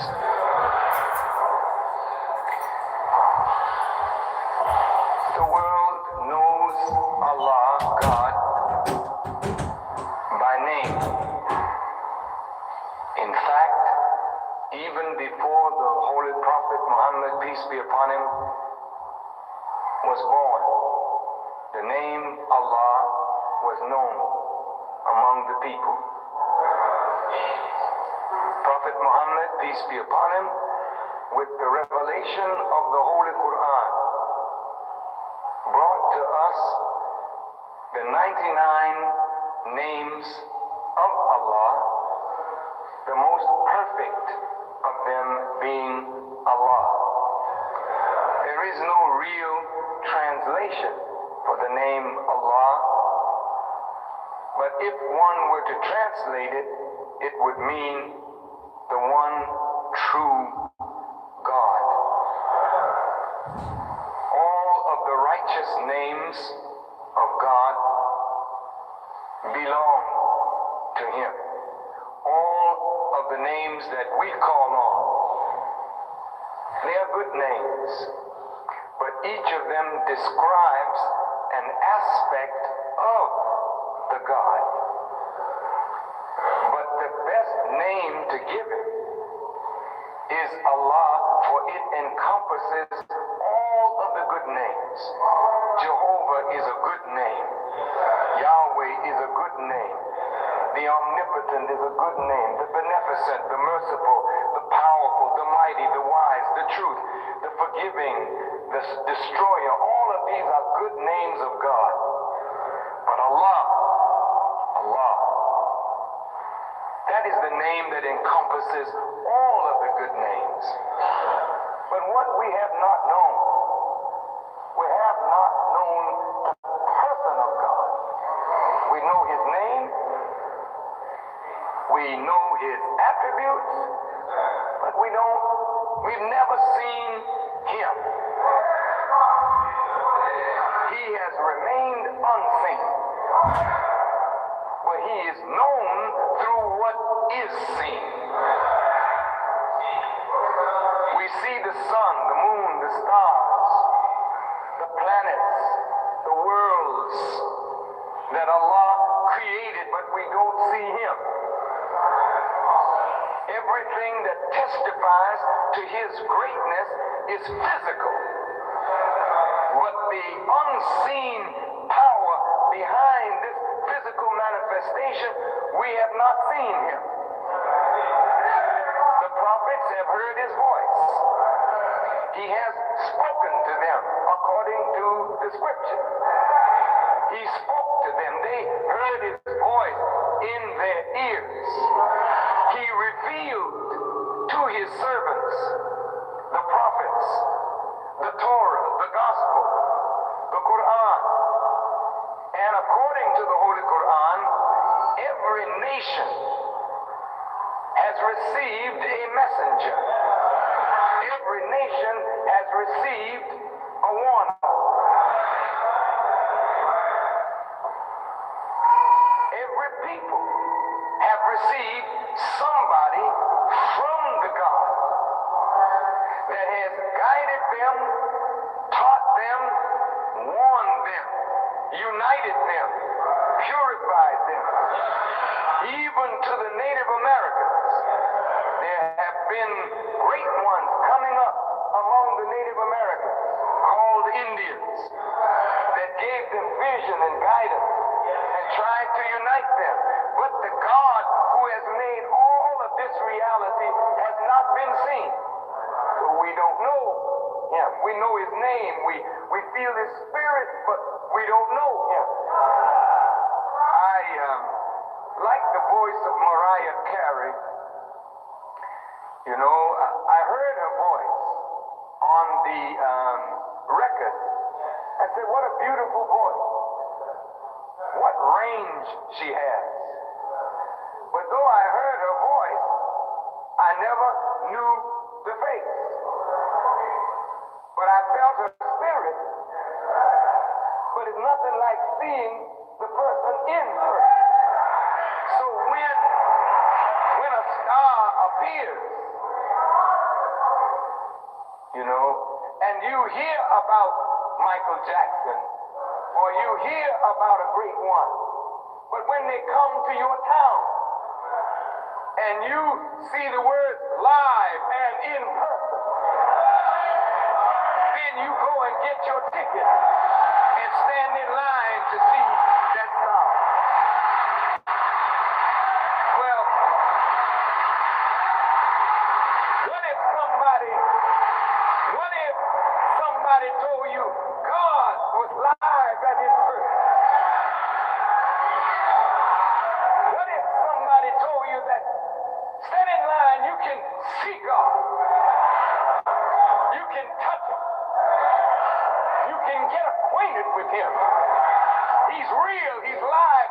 We've known his name, we've felt his spirit, we've basked in his wisdom, we've been birthed into his creation, but we've never met him. But now we can see him live and in person. Wouldn't that be something?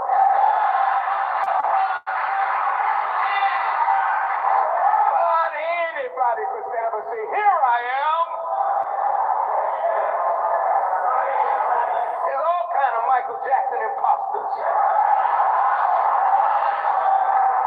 But there's something about the imposter when the real thing comes. The imposter just has to sit down. You have many lookalike Michaels, but there ain't but one Michael. Pardon my language, there is not but one. There are many lookalike Michael Jordan, but there is not but one. You may have many plain gods, but there is only one. He's unique, he's incomparable, he's matchless. There's none like him. Now listen,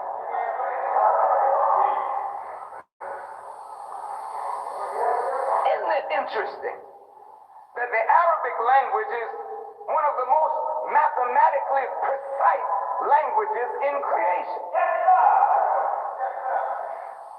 One little dot over a word changes the meaning. And every word has so many different shades of meaning. It is a mathematically precise language. But when it comes to describing God, it seems to be lost for some reason because it keeps using pronouns like I, like me, like him, and he. Well, wait a minute. If God is not like you and me, why call him he? Give a more descriptive, mathematically precise way of talking about God. Don't say him, we might make a mistake. Don't say he, we might make a mistake. Don't say I, we might make a mistake. But the book says God sees, but he doesn't have eyes. God hears, but he doesn't have ears. God talks, but he doesn't have vocal cords. God's arm, the book says, is not too short that it cannot save, but it's really not talking about an arm. But the arm is just used to describe the power of this physical member of our body that is an arm, and it supports me. So God's arm is his power. But how does he manifest his power? He manifests it through physical creation. Is that right? Well, God must be known today. There would come a time when we wouldn't have to guess about God anymore. There would come a time that God would make himself known and you could see him live and in person and in living color.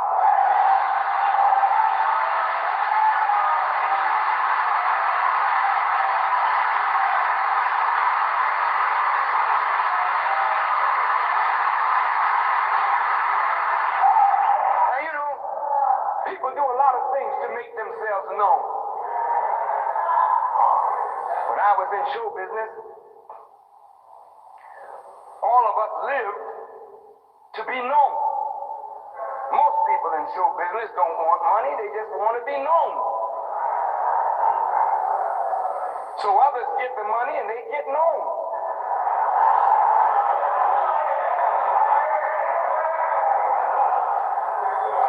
That's why most of our show people die broke and their managers die rich.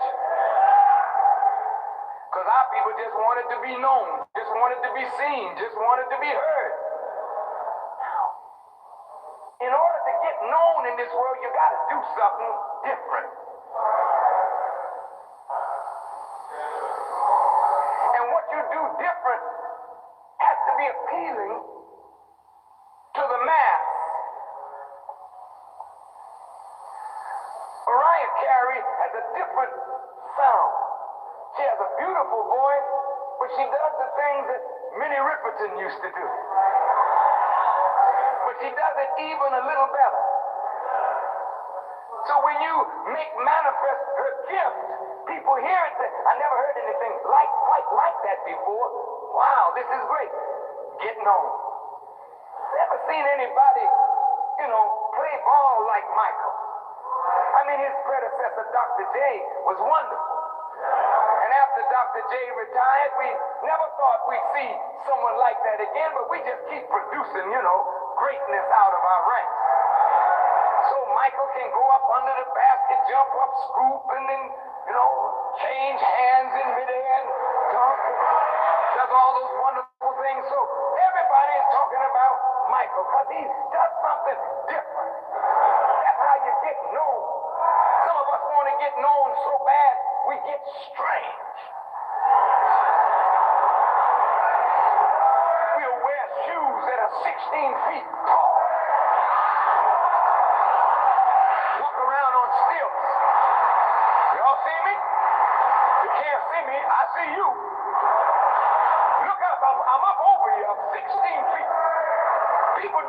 crazy things just to be seen. They want to be known. I've seen people carry tables in their jaw, sit fat women on the table, and then sit down and pick the table up. I said, now that's something unusual. That'll get you known, all right.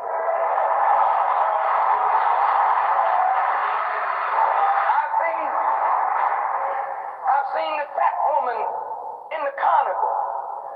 Used to call her Baby Emma. Over 500 pounds.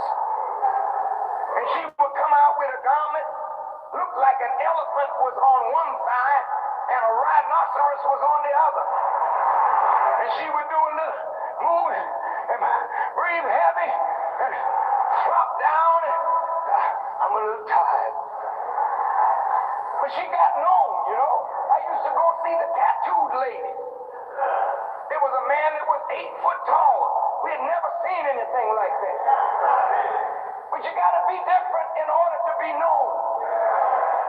Well, God said in the Bible, he wanted to make himself known. Well, God, why do you want people to know you? Since you've been hiding from us so long, why do you want people to know you? He said, because it is time now that all false gods be set down. That everything that the people worship that is not God has to fail them. All my servants that they call on beside me, everything that they bow down to and worship beside me, I have to destroy their confidence in all gods. I got to make myself known that worship in this day will be only and solely for me.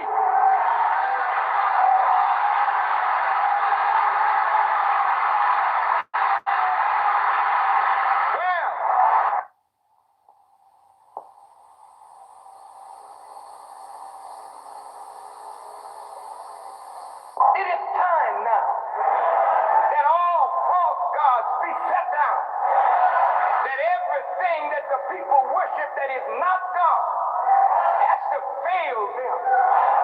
All my servants that they call on beside me, everything that they bow down to and worship beside me, I have to destroy their confidence in all gods. I got to make myself known that worship in this day will be only and solely for me.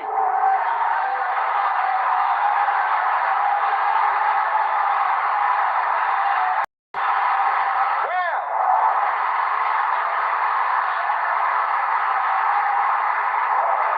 if God wants to make himself known, then he has to create a problem that no man can solve. He has to create a force that no man can deal with. And then he allows the problem to intensify so that the world's attention is on the problem. And he allows the force to become so great that the world's attention will be on the force that is so powerful, so awe-inspiring, so unable to be dealt with. Then God will enter, live and in person, and say, now the problem cannot be solved. Come scholars, come scientists, come all of you with knowledge, deal with this. And when they wring their hands and say it's too great, we can't handle it, he raises a force that is so powerful. He says, come powerful men, come angels, come anybody, deal with this force. And they all bow down and say, I can't deal with it, it's too much for me. Then he comes out of the wings. But before he comes out of the wings, he does the impossible. He takes weakness and casts it against strength.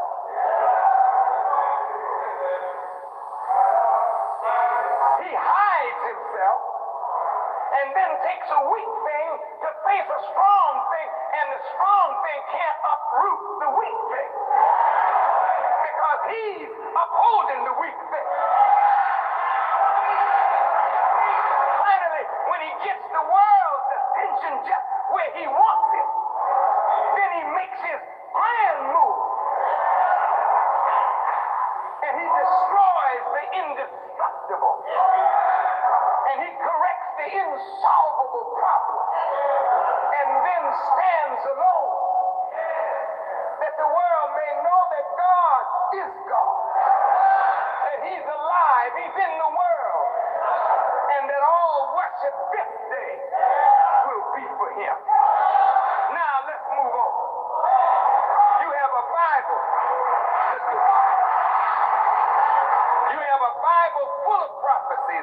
the day in which we live. You have a Holy Quran full of prophecies about the day in which we live. We have the sayings of the prophets about the day in which we live. Things are happening that are so awe-inspiring.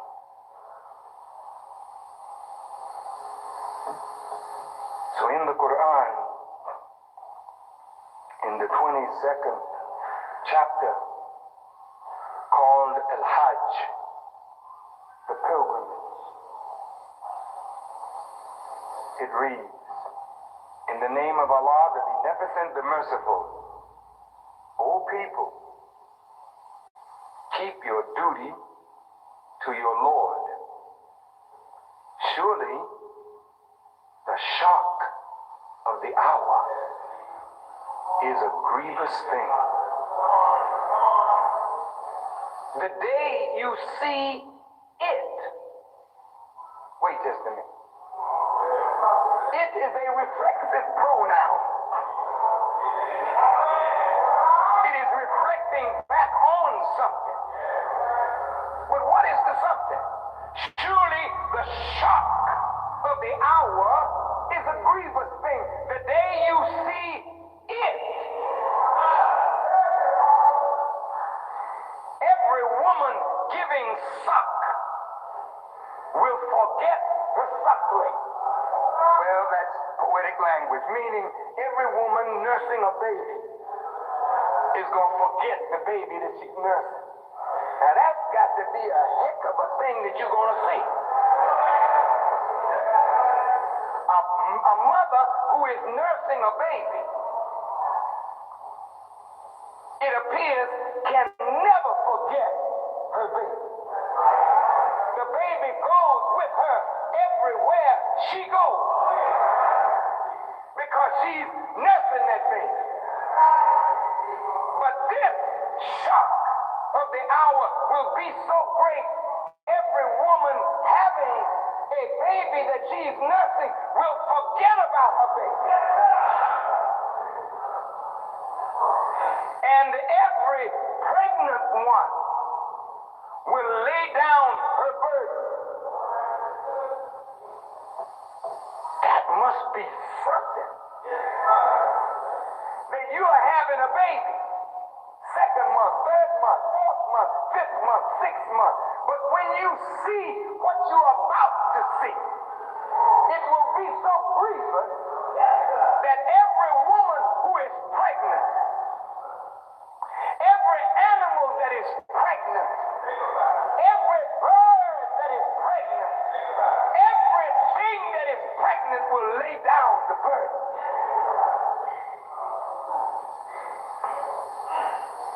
That's something. The Quran goes on, and you will see men as drunken, yet they will not be drunk. But the chastisement of Allah will be severe.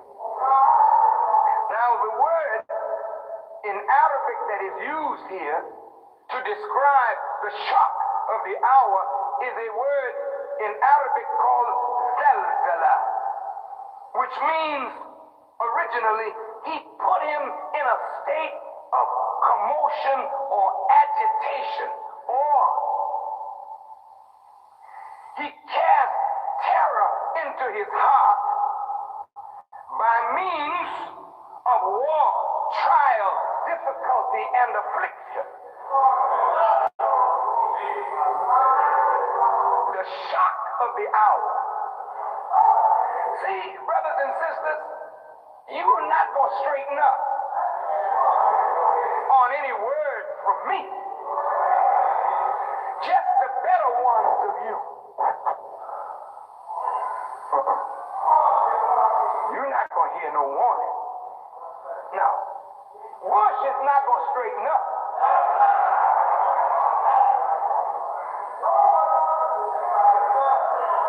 Deng Xiaoping is not going to straighten up.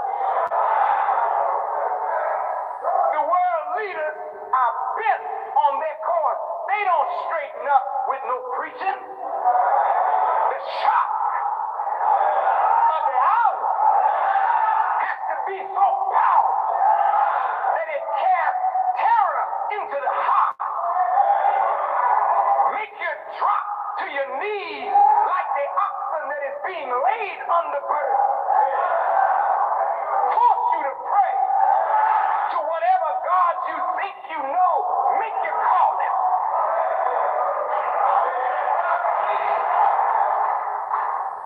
And among men is he who disputes about Allah without knowledge.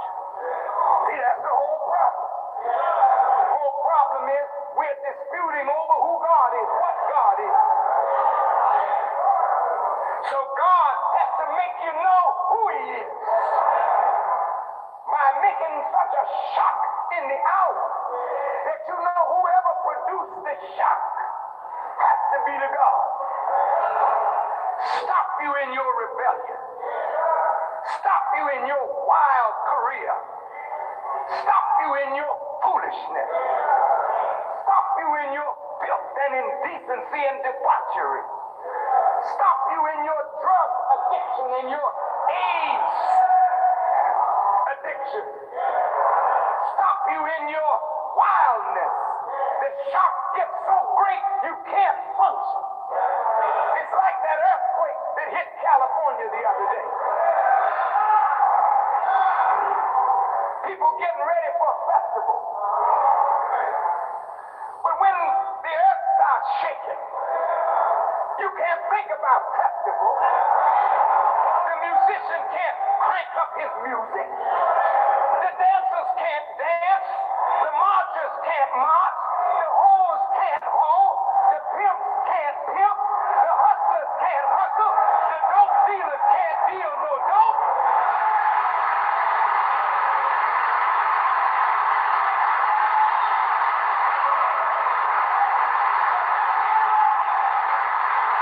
Everybody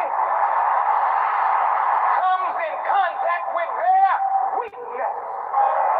They come in contact with their inability to deal effectively with the hour. That's what an earthquake will do. It humbles you right away. Immediately you say, oh God. And by whatever name you call it, you learn it real quick. But whoever you're calling on that power that is behind that you know you didn't start nor can you end. And among men is he who disputes about Allah without knowledge and follows every rebellious devil. For him it is written down that whoever takes him for a friend, he will lead him astray and conduct him to the chastisement of the burning fire. Oh, people, coming back to you again, and me, and us. If you are in doubt about the resurrection, then surely we created you from dust, then from a small light germ, then from a clot, then from a lump of flesh, complete in make and incomplete, that we may make clear to you. And we cause what we please to remain in the womb till an appointed time. God is talking. You ain't got nothing to do with this mother. You want the baby, but Allah says we cause to remain in your wombs what we please till an appointed time. And if it doesn't please us, we abort your pregnancy. And you can't do nothing about it. He says, we bring you forth as babies, then that you may attain your maturity. And of you is he who is caused to die. And of you is he who is brought back to the worst part of life, so that after knowledge he knows nothing. Some of you attain maturity as you are mature people in front of me. Then you die in your maturity. But some of you will get old. And after knowing, you will act as though you know nothing. You become senile. Then he makes a strange comparison. He says, you see the earth barren, and we send down water thereon. It stirs and swells and brings forth a bountiful growth of every kind. That is because Allah, He is the truth. What do you mean, Allah? He is the truth. Why can't you just say Allah is the truth? Why did you have to make an appositive here? You say Allah, then you have a comma, and you want to drive your point home. He is the truth. He gives life to the dead. And check this out. He is possessor of power over all things, and the hour is coming. There is no doubt about it, and Allah will raise up those who are in the grave. I know what you're thinking. I know what you're thinking. You're thinking all these cemeteries are going to just open up and people going to, no, brother, no, sister, no. Well, I thought I was going to see my mama again. No, sweetheart.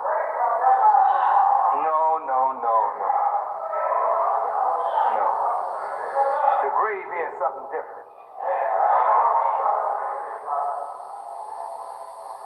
The shock of the hour is for people who are living. The dead can't feel the shock. The pregnant woman that's going to lay down her burden, there's no pregnant woman in the grave that's going to throw the baby up out of 6 feet. There's nobody dead going to be moving like they're drunk because they are still and frozen in death. So it's not talking about the dead in those kind of graves. The hour is coming. There is no doubt about it. And Allah will raise up those who are in the graves. And among men is he who disputes about Allah without knowledge. It comes right back to that theme. And without guidance. And without an illuminating book. Turning away haughtily to lead men astray from the way of Allah. For him is disgrace in this world, and on the day of resurrection we shall make him taste the punishment of burning. This is for that which thy 2 hands have sent before, and Allah is not in the least unjust to his servants. Now, what is an hour? An hour is a segment of time. The hour contains 60 minutes. And the minute contains 60 seconds.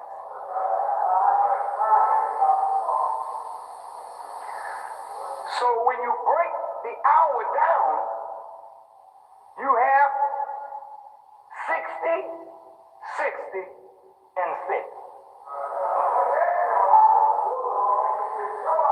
The hour is coming. Whose hour? If you open the book of Revelation, it tells you, here is wisdom. Let him that hath understanding beast. For the number of the beast is the number of a man, 666. The hour is coming. The hour here represents war, chastisement, affliction, trial. The earth now is breaking out in little wars all over the earth. The people in Croatia, the people in Serbia, the people in White Russia, the people in Uzbekistan, the people in Tajikistan, the people in Kazakhstan, the Armenians and the Christians and the Muslims at odds, the Jews, the Christians and the Muslims at odds, the Catholics and the Protestants in Ireland at odds, terrorizing. People walking in cars blow up, hotels blow up, airplanes blow up, terrorism, terror coming into the heart, but that's only small time stuff. These are what you call preludes to the big act that is about to go down.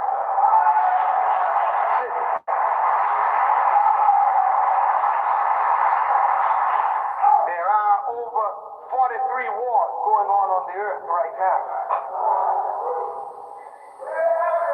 Central America, South America, Asia, the Middle East, Africa, war. There's famine. There's pestilence. People dying. Whole villages, tribes dying with AIDS. Drought in Africa. The desert is getting wider and greater. The Sahara is now expanding. Not sometimes due to natural disaster, but due to man-made disaster. America and Russia were locked in struggle. Y'all all right? America and Russia locked in struggle. And America says she's going to force Russia's economy to break up by constantly putting more and more money into arms. So much of the American budget has gone to the arms merchants, making new aircraft carriers cost $1 billion. New airplanes, even testing them, costing hundreds of millions of dollars. New tanks, new rockets, using the latest technology, computer technology, electronics technology, going out in space with their rockets blowing up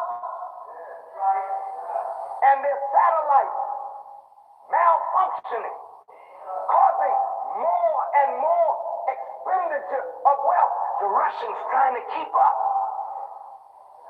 More navy, more submarines, more nuclear weapons, spreading the nuclear weapons out over the vast Union of Soviet Socialist Republics.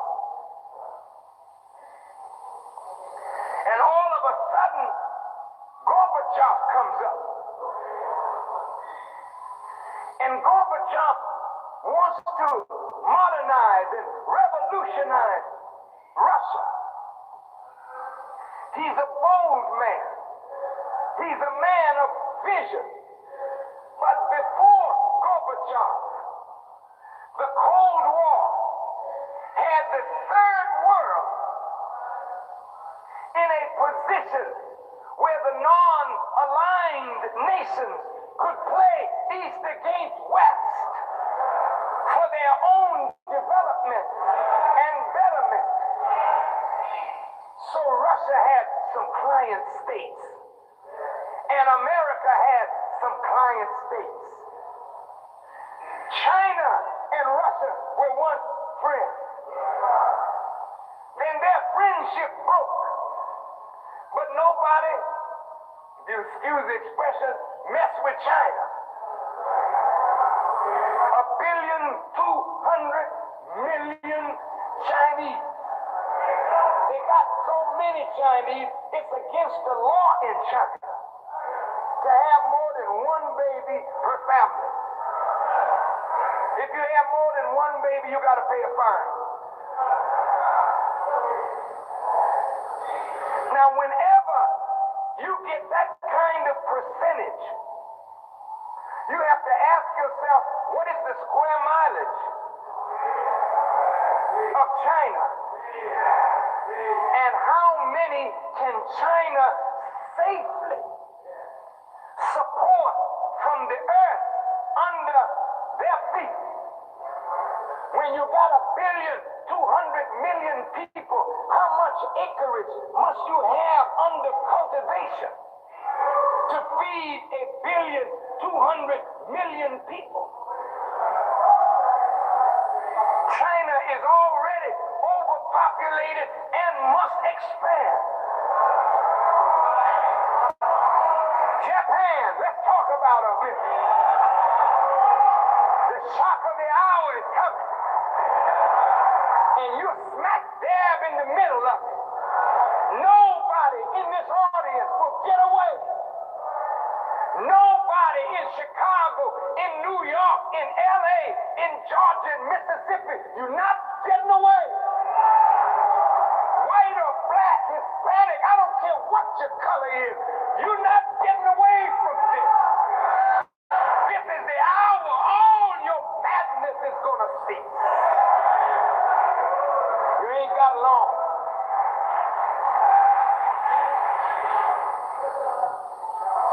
Japan,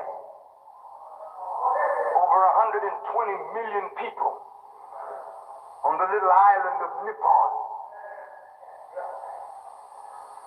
They don't have enough land to take care of their 120 and more million people and growing.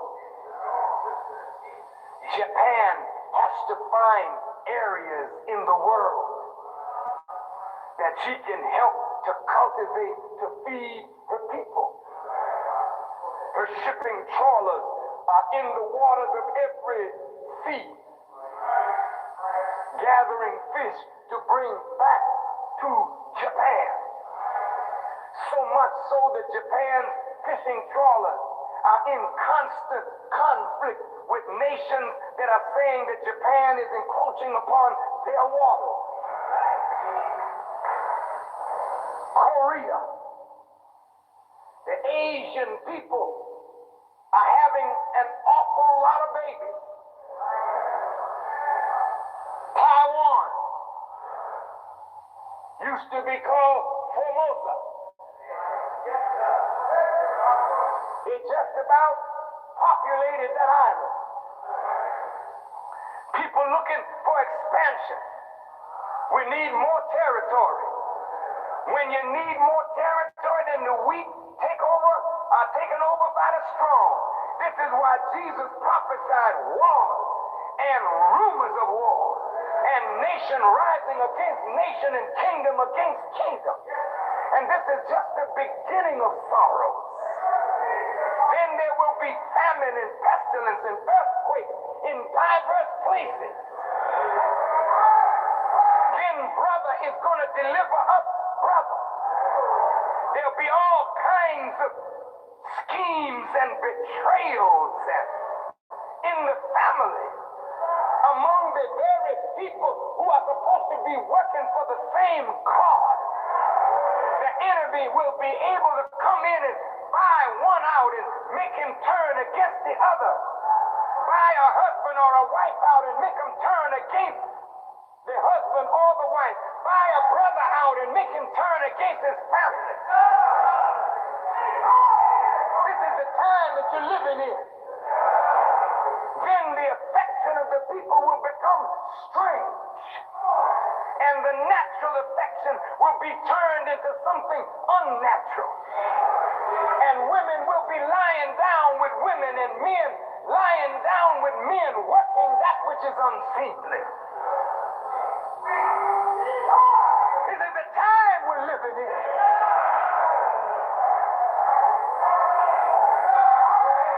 It's not getting better, it's getting worse. It's leading to a conclusion. It's leading to the shock of the hour. Let's look now. America spends so much money on arms. Russia trying to keep pace. Gorbachev with perestroika. Glasnost trying to open up Russia. But that's a big revolutionary idea undertaken at a time when the world cannot afford that change in Russia. The Russians couldn't handle it, and those client states dependent on Russia couldn't handle it. The Russian economy now ruined. Can't help Cuba. Can't help Nicaragua. Can't help its client states in Africa. Can't help its client states in the Middle East.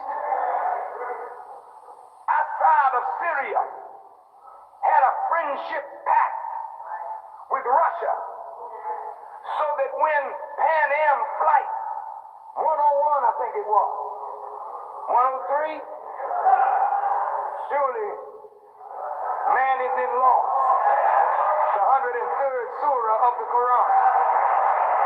Anyway, at first they said it was the Syrians. But the Syrians were a client state of Russia, so they couldn't attack Syria without bringing Russia into war with them. So Reagan put it on Libya, because even though Libya is revolutionary, Libya is not tied to Russia. It had friendship, but not a friendship pact. So Reagan bombed Libya, charging him with the discotheque thing. But they never charged Libya with the Pan Am bombing until just recently. We'll get to that in a minute. All of a sudden, in the twinkling of an eye, we watched Europe, Eastern Europe, just blow up. Powerful leaders that looked like they had control. And in the communist countries, they got control of a state-run television, state-run press. So all means of communication and ideas are controlled by the state. But another power was moving among the masses. And the masses rose up. So week after week, you see a new government falling. Another one falling, another one falling. Finally, the whole Russian thing began to break up. And in shock, America said, woke up one day, and there was no more Russia.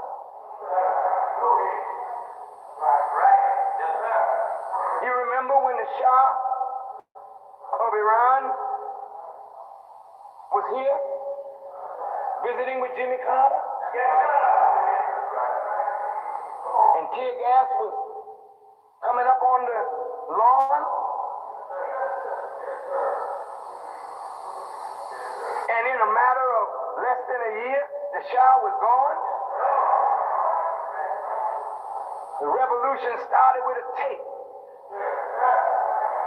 and cassette recorder, just spreading the word by tape.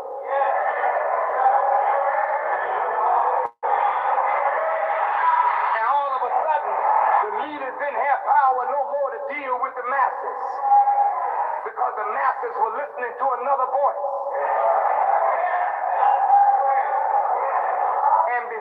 knew it, the masses shook and governments came down. Now Russia's gone. The Soviet Union, as we know it, gone in the what? Twinkling of an eye. You don't think that could happen to America, do you? You've been sold a bill of goods, and you bought it, that America's invincible. You don't believe that there's no power able to deal with her. You're almost right. Not quite right, but almost right. When Russia fell and broke up,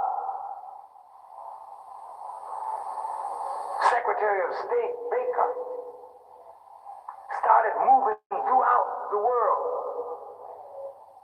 talking to every nuclear power, trying to bring them in line with certain protocols.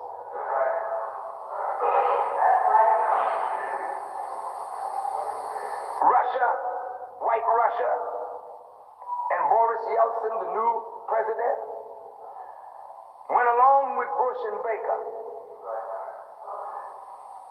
But he couldn't solidify his own military machinery. So among the Muslims, for the first time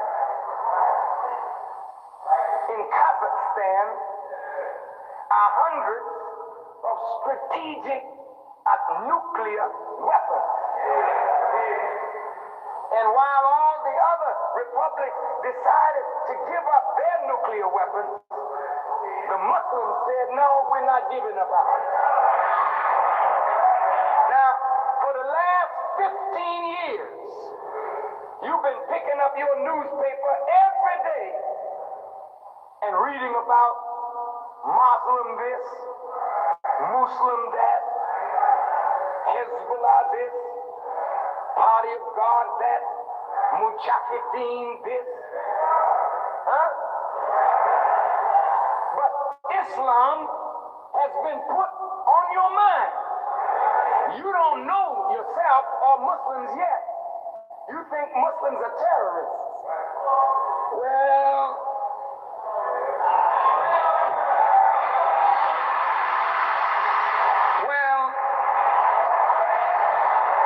the only time a righteous person will terrorize you is if you've done something to anger the righteous and the righteous intend to take care of business with you, then they'll terrorize you.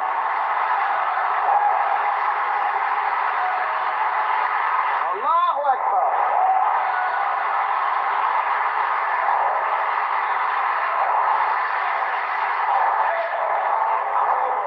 I'm almost finished.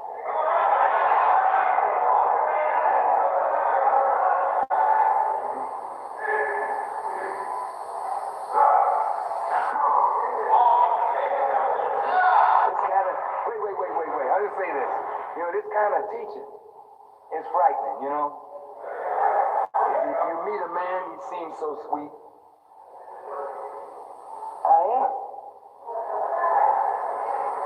But when it comes to this, see, I don't even know the man myself. My wife don't know me. This ain't the man that she sleep with. That's why when I get up in this, my wife look at me, you see awe in her face. Because this is not the man she married to. Something else is going on. This is a fact. This man you had to get acquainted with.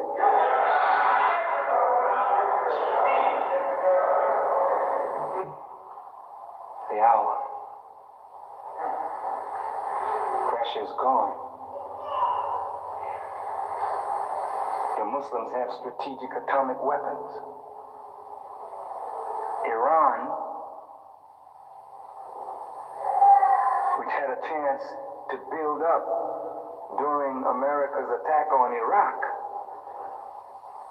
now is moving closer to those Muslim republics in Russia that have the strategic nuclear weapons.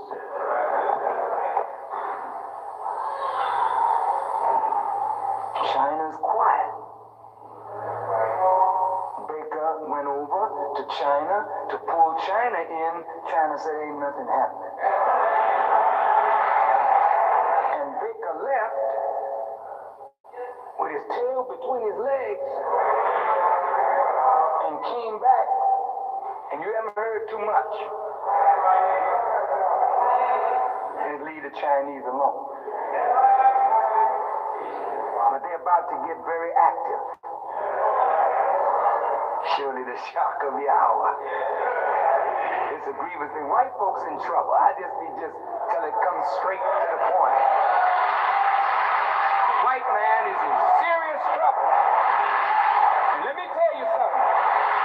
Every one of you that line up with the white man, you're in trouble, man. You're in trouble.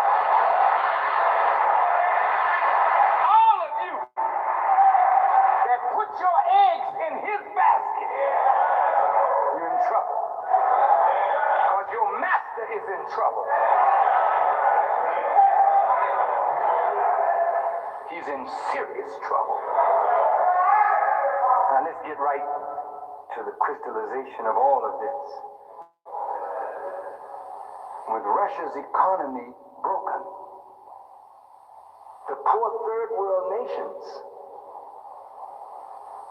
that relied on that conflict between East and West, their nakedness is exposed now.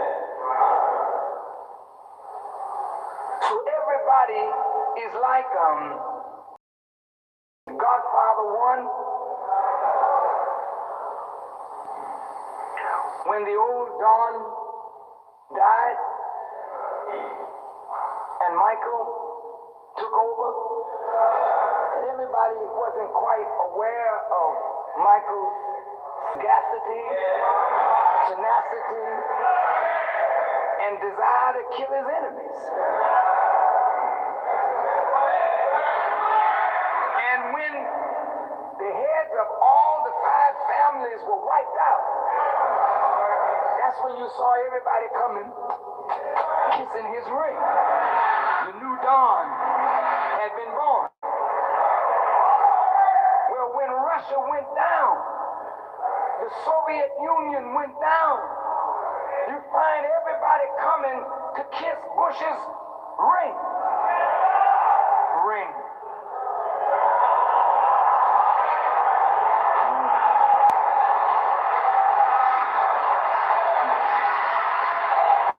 And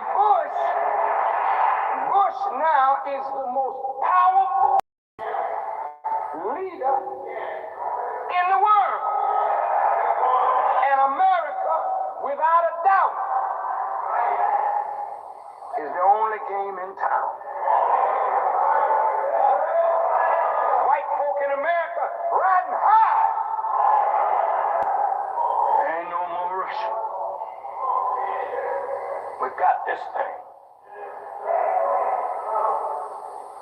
Now, all our enemies, we're going to deal with them.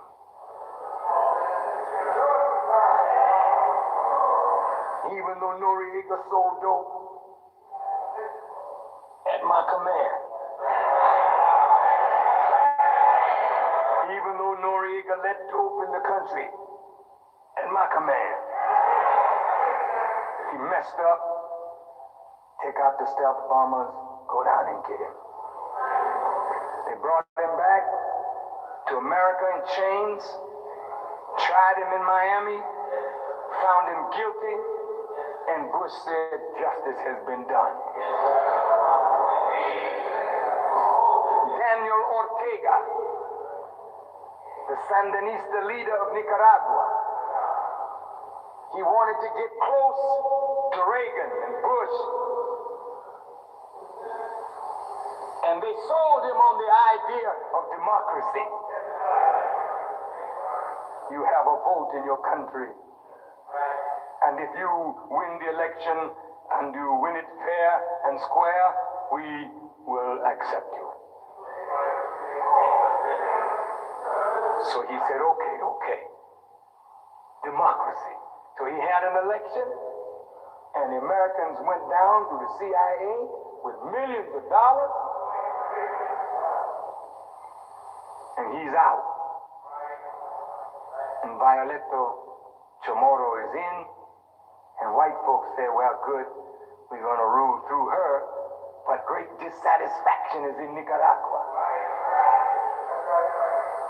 When he took Noriega out, Noriega was a dark man. If he came and walked on 63rd and Cottage,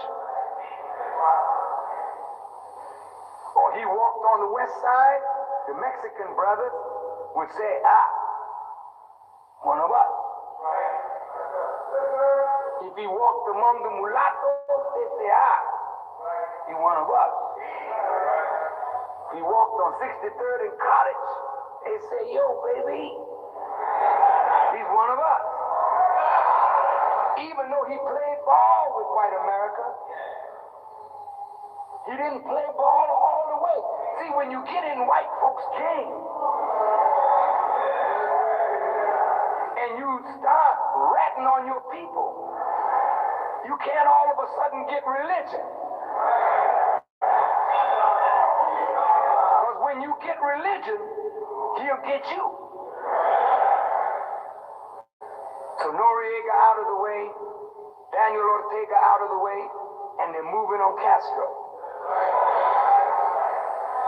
Now, Bush is so powerful, he got Prime Minister Major in Britain, and the President of France, Mitterrand. Let's get Libya. So all of a sudden now, they fabricate some evidence, and I put evidence in quotes, that Libya is responsible for the Pan Am bombing. So they say to Gaddafi, give us these two men to be tried.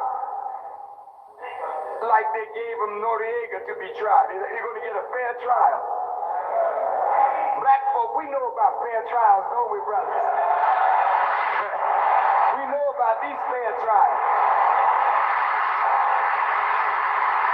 Ask Mike Tyson about a fair trial in Indiana.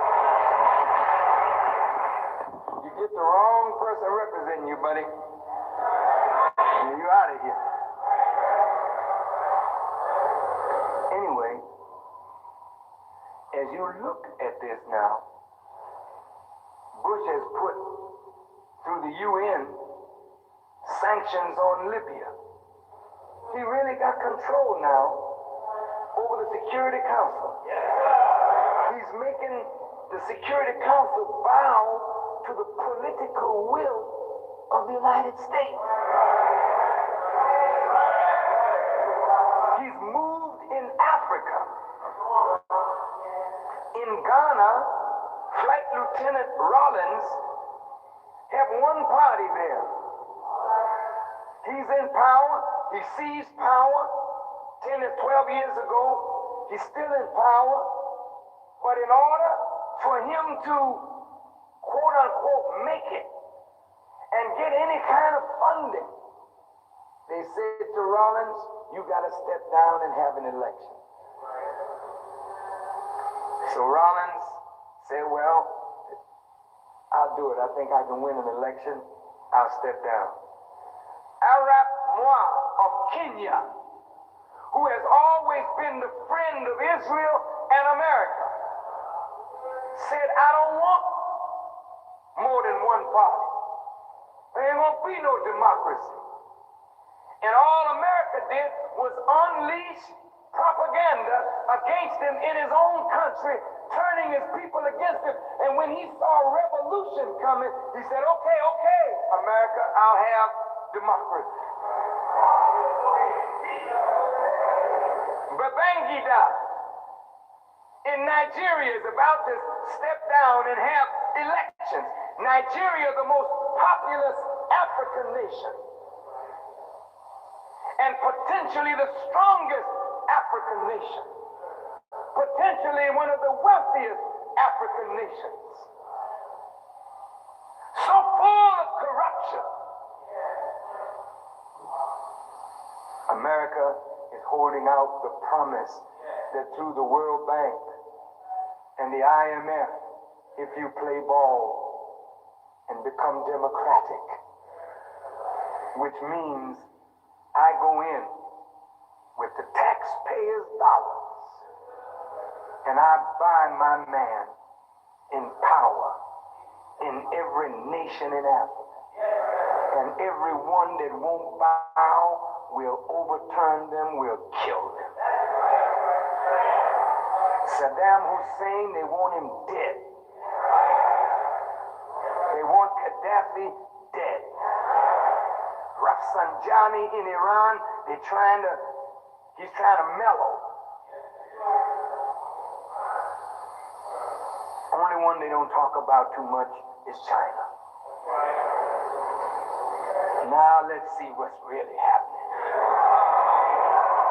The Jews in America have always had power. They don't care who's elected. They run the show. The Federal Reserve Bank, if it lowers the interest rate, it affects the stock market. We always thought that the Federal Reserve Bank was owned by the government and the people of the United States of America.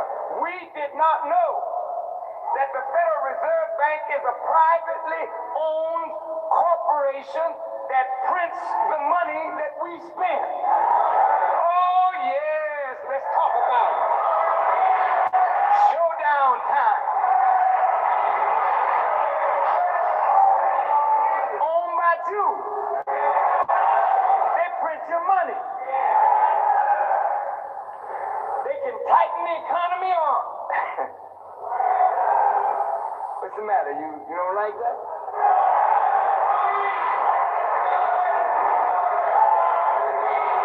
You hear Jews when they argue with us. You say, we own the banks. We don't own any banks. The banks are owned by the wasps, the white Anglo-Saxon Protestants. Yeah, they may own them little banks. But you got the bank of all banks. It was Rothschild who said, whoever makes the laws, I don't care, as long as we control the money.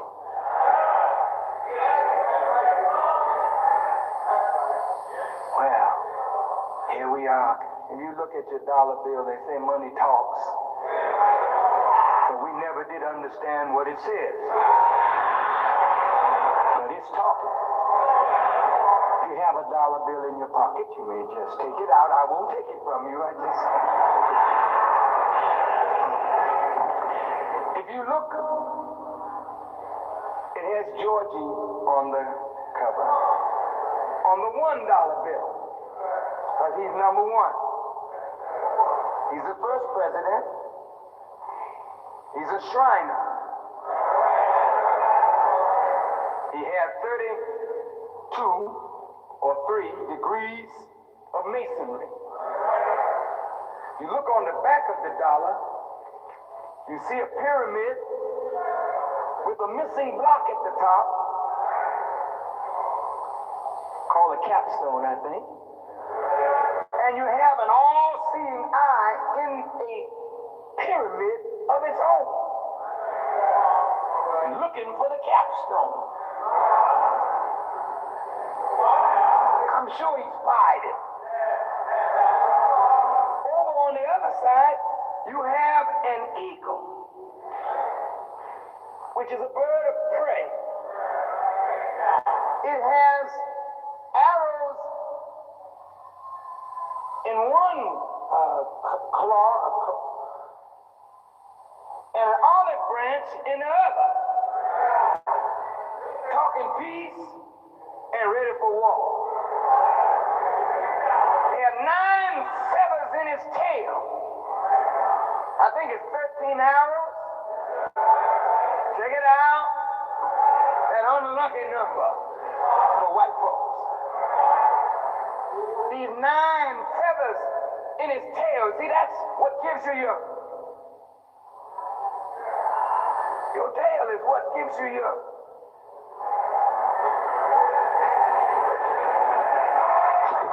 balance. Those 9 feathers represent the 9 Supreme Court justices. And it's a very increasingly conservative Supreme Court that's against you, brother and sister. You got 1, 2, 3, 4, 5, 6, 7 white stripes and 6 red here. Come to 13 again. Then above it in a sort of like a halo-like thing, you have 13 stars. And if you could draw a line starting from the top star down and then across and then up, and then the 4 stars right under the 1, if you could draw a line across and then down, you'd see a Star of David. See, the real Israel has never been over there. The real Israel is right here, called the United States of America, run by Jews. Take it or leave it. Y'all all right? Don't leave me now. Are y'all all right? Now look at how this thing winds up.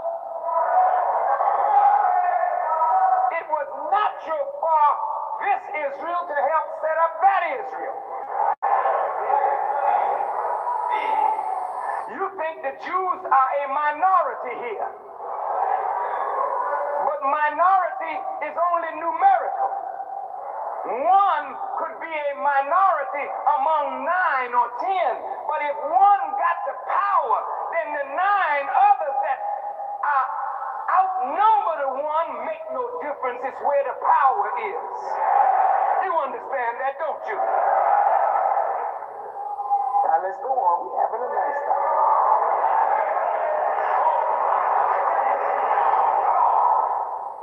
Now, if you notice who goes up on the hill to talk about the economy, Mr. Greenspan. And before Mr. Greenspan, it was who? Paul Hochlau.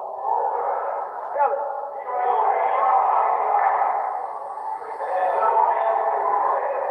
But he's one of the Klan, ain't he? That's my point. They run the money picture. You need to get a book that details how the Federal Reserve Bank came into existence. The boys that print your money, that's the real power. They got us killing each other over this. Selling out our future over this. Jews set up the communist camp. Karl Marx was a Jew. Jews set up democracy or capitalism. Do you really want democracy? Let me break it down and show you what it means. You want democracy? You got democracy. What is democracy? Let's break the word down. Democracy. You got it? D-E-M-O-C-R-A-C-Y. Pardon me, I only went to the 3rd grade.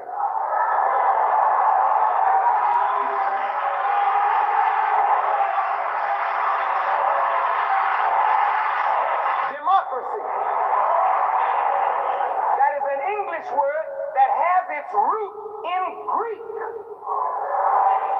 So in order to understand the real meaning of democracy, you got to go to Greek. So the word demo comes from the Greek word demos. And krasi comes from the Greek root kratis, K-R-A-T-I-S. Demos, kratis. When you bring it up into Latin, it becomes demon, D-E-M-O-N, C-R-A-C-I, krasi. Then they drop the N and change the I to a Y, and you get democracy. Well, democratis and democracy means the rule not of the people, but the rule of the devil.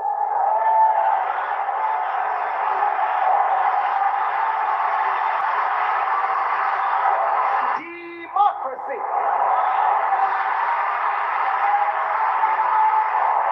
So when they say, we want democracy in Africa, we want the rule of the devil, not the rule of the people. They have never wanted the rule of the people. They want the rule of a few to subjugate the masses so that the few can live in luxury as bloodsuckers of the poor.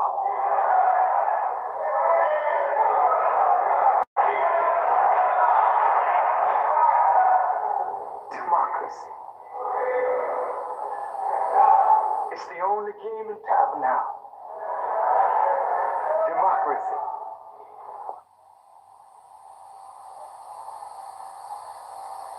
Destroyed nations, but no nation has bombed her.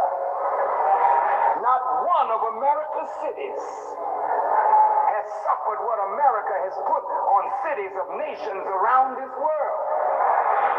You that visit America, you can fly from the East Coast to the West Coast. You see an unbroken string of marvelous cities and towns that have never known the ravages of war. Not from the outside. It only knew war in the Civil War, in the War of 1812. And those were wars, but not since America has been developed. In the modern context, the shock of the hour. Now, remember how I started the lecture? Talking about God in person? That's how we're going to end it. You see, if this is Israel, the real Israel, the hidden Israel, then if you look in the book of Revelation, you see a mystery Babylon. That was like a golden chalice on the outside, but filth and abomination of every kind on the inside. Here's America. The melting pot, where you can walk the streets and hear so many different languages. It's like the Tower of Babel.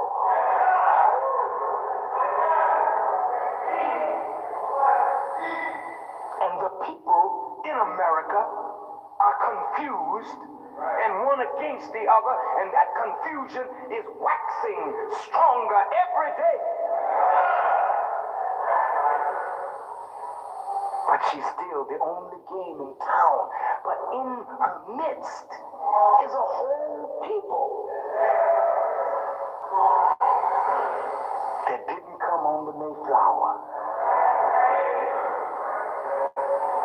that didn't come seeking freedom, but came in the holds of ships as slaves.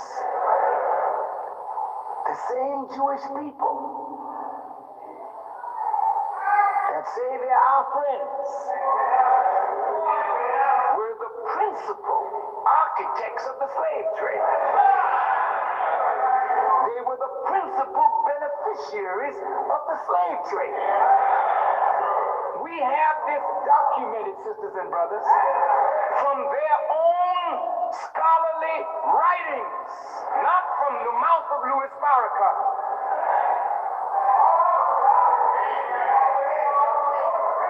They were the principal architects in distributing the slaves. They were the auctioneers that sold the slaves. They were the plantation owners that bought the slaves. They were the masters that worked the slaves. They were the ones that helped to rob us of our minds, of our names, our language, our culture, our religion, our God. So that today you know nothing of yourself because of your friends.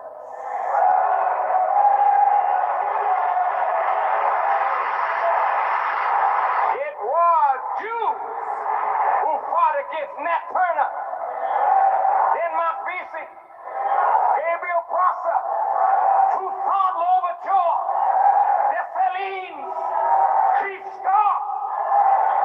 It was Jews who worked against Frederick Douglass, Jews who worked against Marcus Garvey, Jews that worked against Malcolm X, Martin Luther King, Jews in the government, in the Justice Department, Jews that worked against the prophets of God.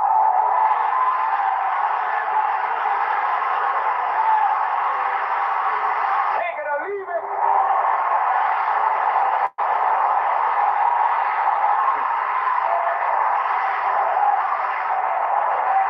I have never claimed to be no prophet. I'm just your brother. But I come in the line like those ancient worthies. I'm in the most powerful government that ever was in the last 6,000 years. I want you to listen well now. I have greater enemies against me and this movement than Moses had against him, than Jesus had against him, than Prophet Muhammad had against him. My enemies are greater than all their enemies combined.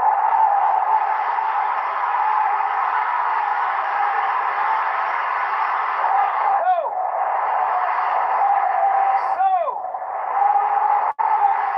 if I survive,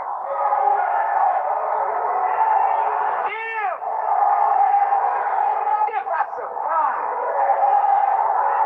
like a lamb in the midst of ravenous beasts, if I survive,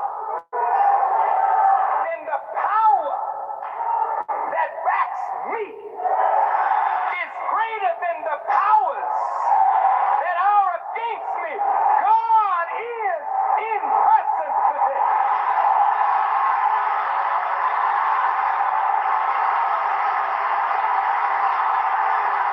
Allahu Akbar.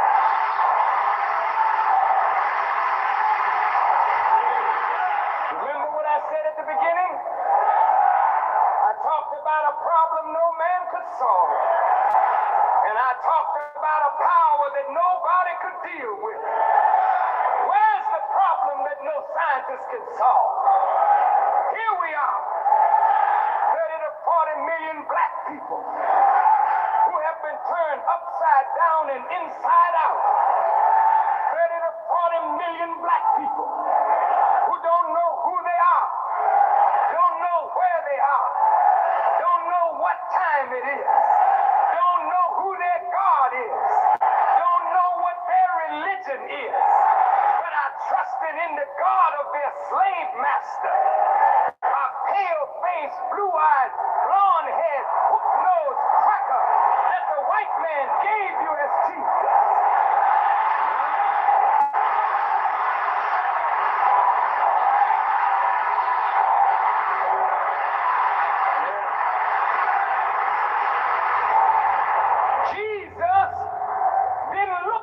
pictures they gave you.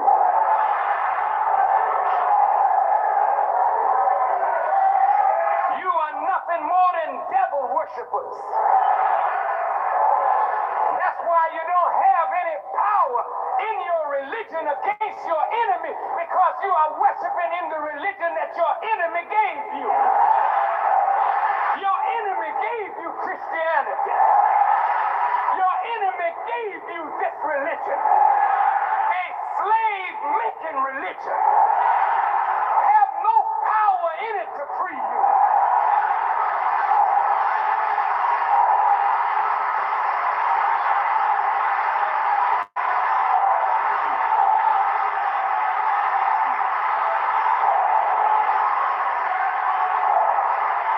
Your enemy set up the church. Peter didn't set it up. Paul didn't set it up. The white man set it up. Didn't he? He set up the black church because he didn't want you in the white church. He gave you the black preacher. He taught him theology and told him what to preach. That's why you have never been able to be freed by no preacher, because the preacher has always been the tool of the white man against you.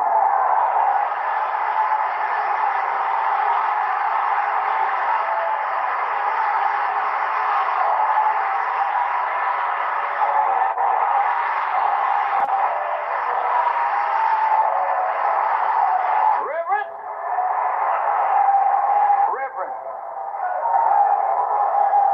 my dear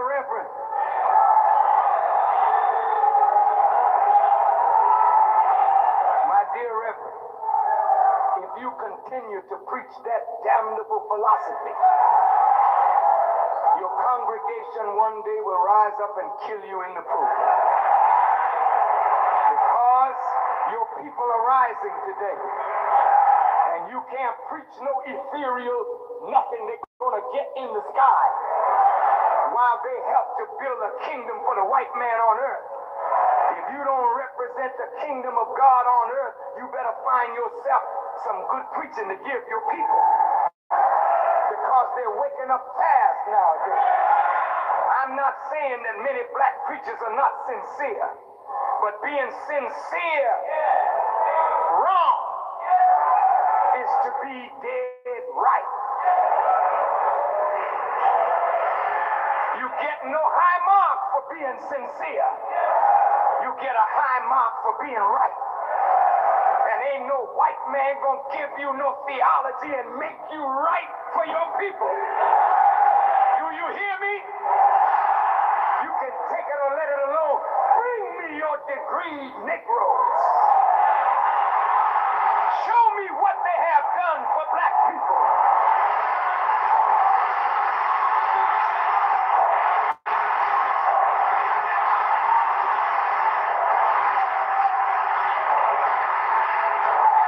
White man doesn't give you a degree to serve your people.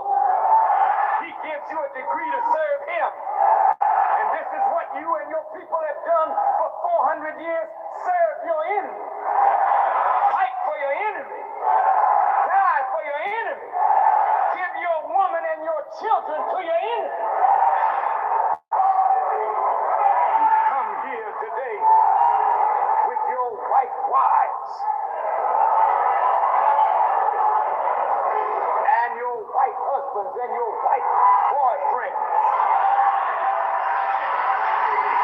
You got a hell of a nerve. After all the hell that your people have caught for 400 years, you bring the daughter of your slave master's children home and think we should accept her?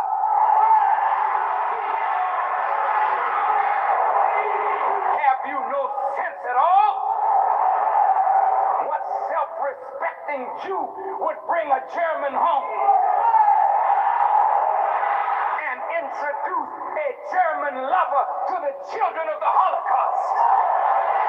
The black Holocaust is worse than anything in the annals of history. How dare you bring that skunk home and offer her to us?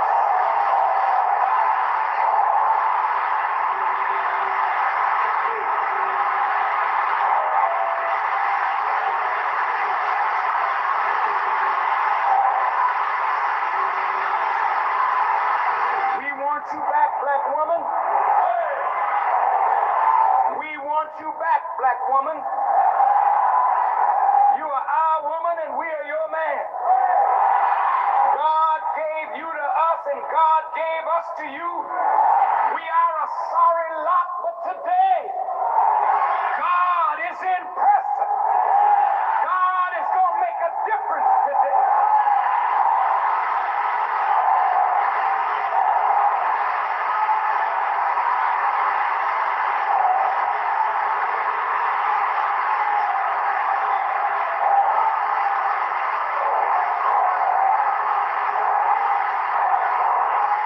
We have not been good men to our women. We have not been good providers for our women. We have not been good maintainers of our women. We have abused our women and our girls. We have low-rated them. We have disgraced them. But God is in person today. And just like it was in the beginning, God said, let us make a man. He didn't say, let us make a Negro, let us make a nigger, let us make a colored boy. Let us make a man. And when God makes a man, and when God crawls up inside of what he made, that when that man speaks, God speaks. When that man walks, God walks. When that man acts, God acts. That's the man that you can fall in love with because you are the woman of God and you never have been the woman of man.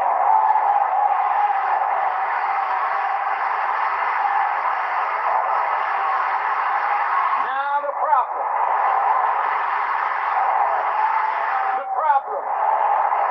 40 million black people yearning to breathe free. 40 million black people who have outlived their usefulness to white America. 40 million black people with a population ever growing. A youth population stronger as the white population gets weaker and older. A young population ready for war and ready for jobs, but there's no more jobs and it looks like war is no longer on the horizon, so the army is letting go the blacks. A problem in America. You live in the ghettos where there are no jobs for you. You live in the ghetto where there is no justice for you. You live in the ghetto where there's disease and death for you. You live in the ghetto where there's no friend for you. So you have become your own worst enemy. A problem that America says she can't solve. She calls you the permanent underclass. She has no solution to your problem. She now has decided to erase the problem using chemical and biological warfare. You call it McDonald's. You call it Wendy's. You call it Burger King. You call it Taco Bell. You call it White House. What is the name of that? White Castle.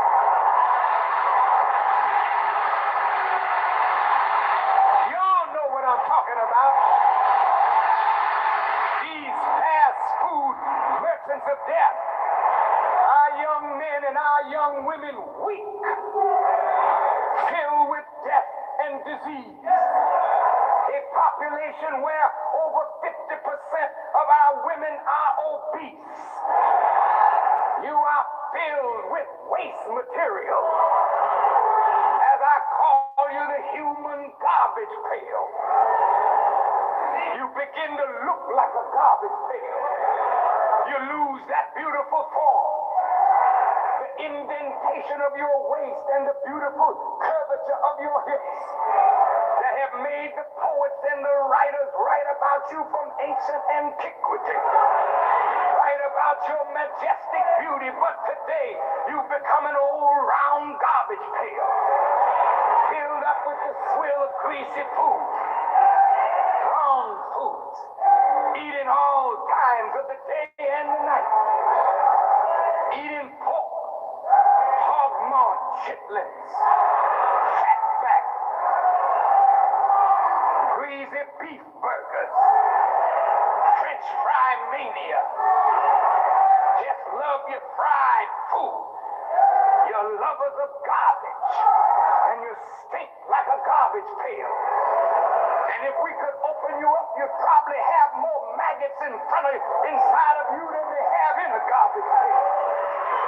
The white man is killing you with your own mouth, killing you with your own hands. Merchants of death got these damnable supermarkets with these chemicalized processed foods.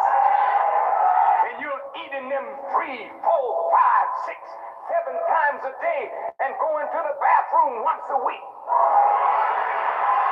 Isn't that right, Dr. Torrey?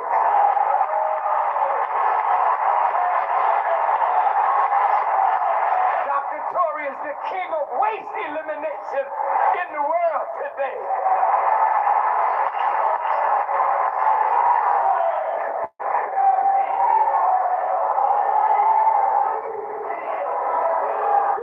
Around your gut. It's a pail. In it is garbage. Release the garbage. Dr. Torres says that your best friend is the toilet stool. But you only see your friend every once in a while. I don't tell you to go hug your friend. I don't tell you to go kiss your friend. I just tell you to go sit down with your friend.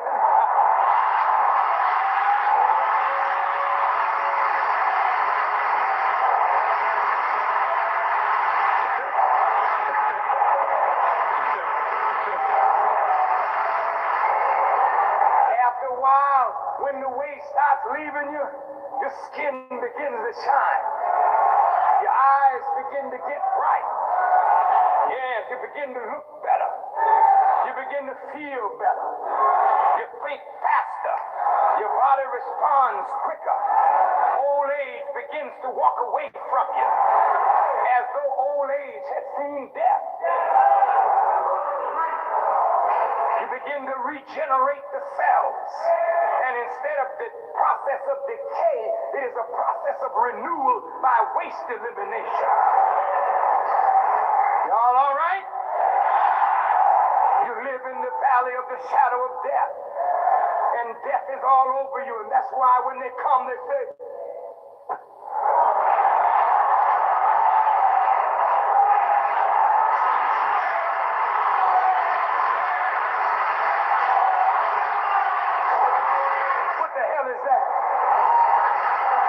Jesus tell you to come in.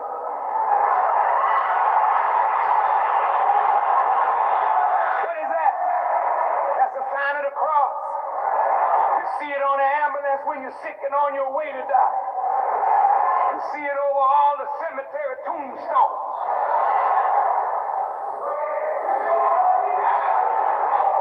You sing the song, I'm going to exchange that old rugged cross, emblem of suffering and shame, for a starry crown.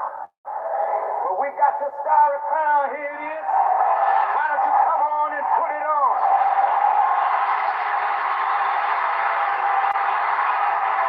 And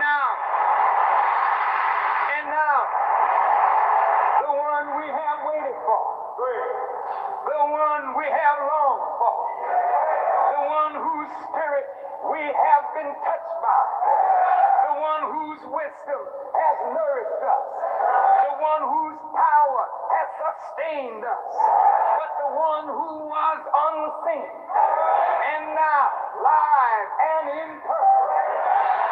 God is coming. God has come to teach and to claim and to seek and to save and to find that which was lost. Who is more lost than the black man and woman of America and the Western Hemisphere? You are lost in white people who are lost in their rebellion against God. You become lost in them. How did you become the drug man, the pimp? You weren't a drug dealer in the Holy Land. Land. You weren't gay or lesbian in the Holy Land. You weren't a whoremonger in the Holy Land. How did you become this? You got lost in the sins, in the perversion, in the debauchery, in the rebellion of your slave master. And so the Bible and the Holy Quran talk about Pharaoh and the children of Israel. Pharaoh had become so powerful that he was the only king in town. Pharaoh saw himself as a god, and he forced the children of Israel to bow down and worship him. But then one day, God came in person. And Moses saw him in a bush that was burning but was not on fire, was not being destroyed. Pardon me.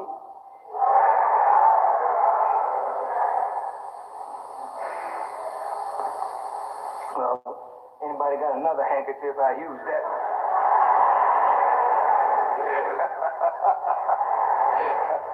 Thank you. Oh, my brothers are always there to help me. Thank you.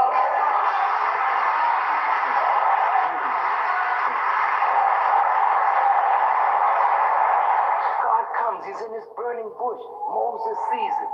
The Bible and Quran corroborate that story. The Quran calls it the Valley of Tuwa. The Bible says it was a valley. He saw fire. He went to the fire. And a voice spoke to him out of the fire. He understood the voice. It spoke evidently in his language. It said, Moses, take off your shoes.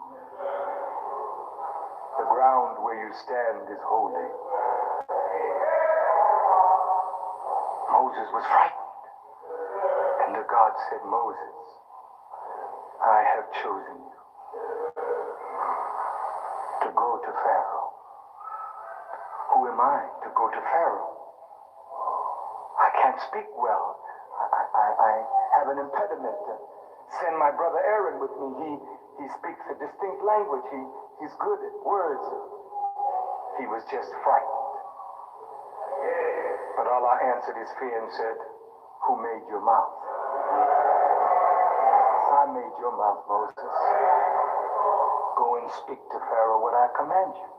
He said, well, who should I tell him sent me? Remember, we dealt with that last week. Tell him I am. That I am. That's a hell of a way to say it, though, isn't it? Give me your name, man. I'm knocking on the door. Say, who's there? I am. That I am. He will get away from my door with my shotgun. I don't know you. Tell me your name. But you see, I am is very good. Because I am is the present tense of the verb to be. And what he's saying is I'm present. I'm here now in person. He said, I have heard your moaning and your groaning by reason of your taskmasters. And I have come to see whether your cry is altogether that I have heard. He came to kill Pharaoh. But he wanted to disgrace Pharaoh. Since the whole world was worshiping Pharaoh, he wanted to take a slave and whoop the hell out of Pharaoh with a stick. Just a rod that had some power in it. Oh man, that's heavy stuff. But that's 4,000 years ago, brothers. That's ancient history. It's recorded in the Quran, it's recorded in the Bible. What does it mean when We're not here for no ancient history class. You tell me nothing about how I am was I am. We need a I am today. We need somebody to deliver us as that one presented himself and delivered the children of Israel. Well, let's get that dollar out again. Come on, boy. Come on, girl. Oh, they don't even say girl. Gal. Take out that dollar, gal. Take out that dollar, boy. A gal and a boy are children. Whose children are you? The hell you are. You ain't God's children. If you were, you do the works of God. You are the children of Israel. This is Israel. Boy. Gal. White folk treat you like little children, don't they? You have never been a man in their eyes. And whenever one comes among you that tries to be a man, they kill him because they want you always to be their boy. Am I right? Just talk like you got some strength, and they'll try to kill you. They don't want no man. The children of Israel. Here's the Star of David. Here's the eagle. And in the 24th chapter of Matthew, it says, wheresoever the eagles are gathered together, there shall the carcass be. What is the carcass? It's the remains of what? Of something that once was alive. You once were a great and living people. Now you are the dry bones in the valley of the shadow of death. Now in the Quran, Allah says, surely the hour is coming when all that are in their graves shall be raised. It ain't talking about people in that cemetery. It's talking about you and me, buried under the rubbish of the white man's civilization. You are dead and dismembered, dried bones in the valley of the shadow of death. And every time somebody tried to raise you, white folk destroyed them. Or you destroyed them. Now, he's the only game in town. But guess what? Guess what? Guess what?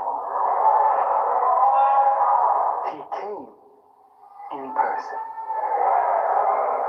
Oh, Farrakhan, come on now. Come on. Go open your Bible to the book of Habakkuk. It said God came from Teman and the Holy One from Mount Paran. Matthew says, as lightning shineth from the east even unto the west, so shall the coming of the Son of Man be. He's a man from a man, yet God.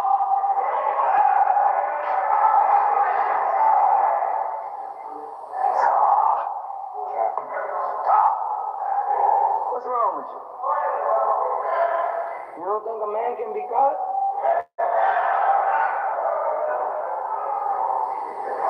Didn't your Bible say you were made in the image and the likeness of who? Well, ain't that, if that's your son, don't you expect him to grow up to be like you? Well, if God made you in his image and likeness, what are you supposed to grow up to be? Talk to me. You can master the forces of nature. You can master creation. God created us to be masters, but we have fallen under the heel of our oppressor. And now a problem has been created that only God could solve. So the book said he came without observation, like a thief in the night. What night? Was it last night? Was it the night before last? What night? Night doesn't mean a little 12-hour period of night. Night means when the people's minds were covered in the darkness of ignorance and they were not paying attention to the prophecies regarding the time. So he would show up as a thief in the night. Said if they had known what hour the thief would have come, they never would have suffered their goods to be stolen. Well, who's the goods that he's coming for? He's coming for the sheep that was lost. Coming for you. How would you know he came? He came and raised one from our midst. A man that only went to the 4th grade of school, but he taught him well for 3 years and 4 months, and then he went away. He who? The mighty one, Master Farad Muhammad, the great Mahdi. Now the question is he God in person or is he an imposter? Any man could come and say, I'm God, to a fool like us. But can't any man do the work? So the impossible problem was created. Has anybody been able to solve this? But Elijah, I'm talking about Elijah Muhammad. That man spoke to us in our grave of ignorance, and we came forward. Elijah Muhammad taught us the science of eating. He taught us the knowledge of ourselves, the knowledge of the enemy, the knowledge of God, the knowledge of the universe. He taught us the origin of the white race. He taught us the time and what must be done. He laid out a complete program for us that took into consideration our spiritual needs, our intellectual and mental needs, our psychological needs, our social needs, our economic and political needs, our scientific needs, our educational needs. He set it all out for us. And then he went away and left a black man in the midst of us to work for 40 years laying a foundation.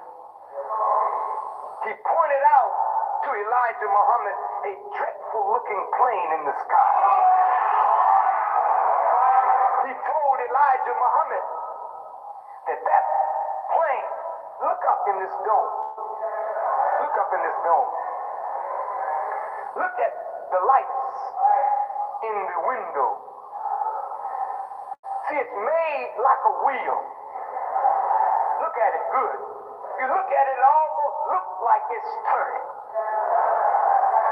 Not quite, unless you had something to drink. I want you to look at this now. Ezekiel had a vision. And he looked up and he saw a wheel in the middle of the air. It had eyes all around it. Eyes mean windows.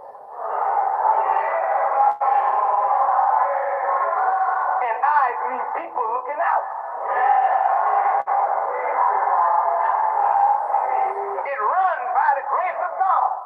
It was a cloud by day and a pillar of fire by night.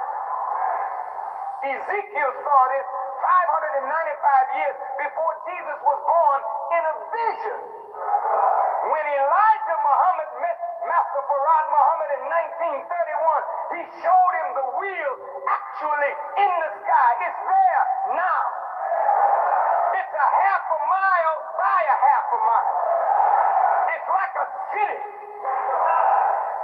It has 1,500 little wheels on it that are destructive bombing planes. Oh, I want you to listen. But you see, this lion ain't roaring because he don't have no backup. You know, when that policeman calls for backup, he can get bold as hell because he got a radio that gives him backup. Well, I can get bold as never been because I have backup. I have God in person. Let me talk to you. I don't want you to get spaced out on me because I'm not going to Spaceville with you. These wheels have been seen all over the earth. A white man calls them unidentified flying objects. And they are called above top secret. They don't even talk about it, and if you see them, they try to discourage you to make you think you haven't seen them. Many presidents have seen them and wrote that they saw them and said that when they came to power, they would make it known, and when they got in power, they kept their mouth shut. Jimmy Carter was one of those presidents.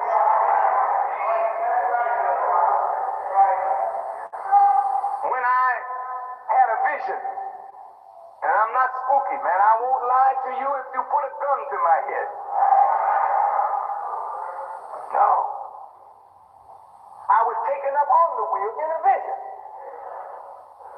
And I heard the voice of the Honorable Elijah Muhammad just as clear as you hear my voice. And he gave me some instructions. And I've been following those instructions, and the instructions are so mathematically precise. Haven't missed yet.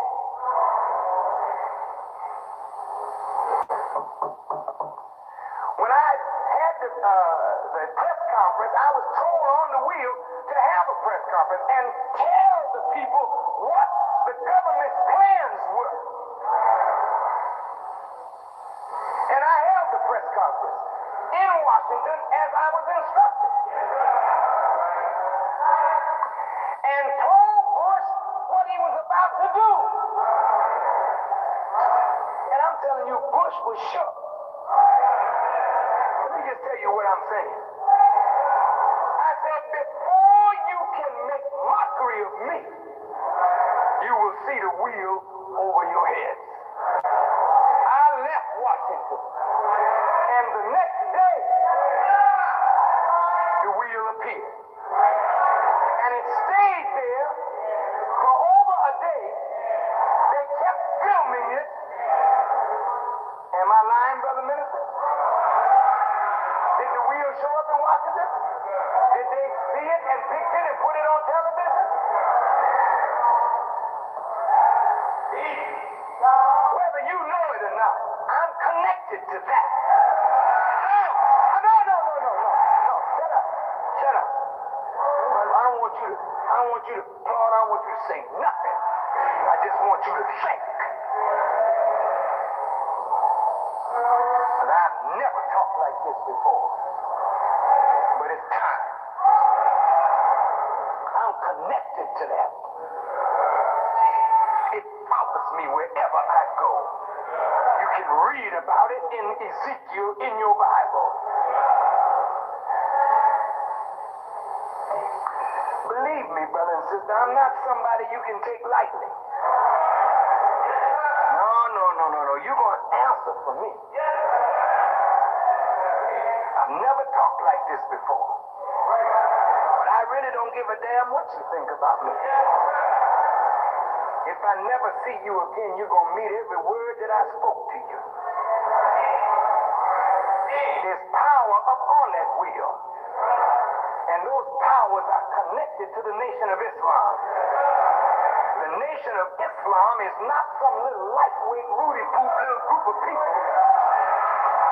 We didn't start on our own. God started this. He came in person. That's why we look different from any person on earth today. Nobody looks like us. You know why nobody looks like us? It ain't just diet. It's the presence of God Himself in the word that we believe, and the light and the power in that word illuminates our very being. We are strange people in your midst.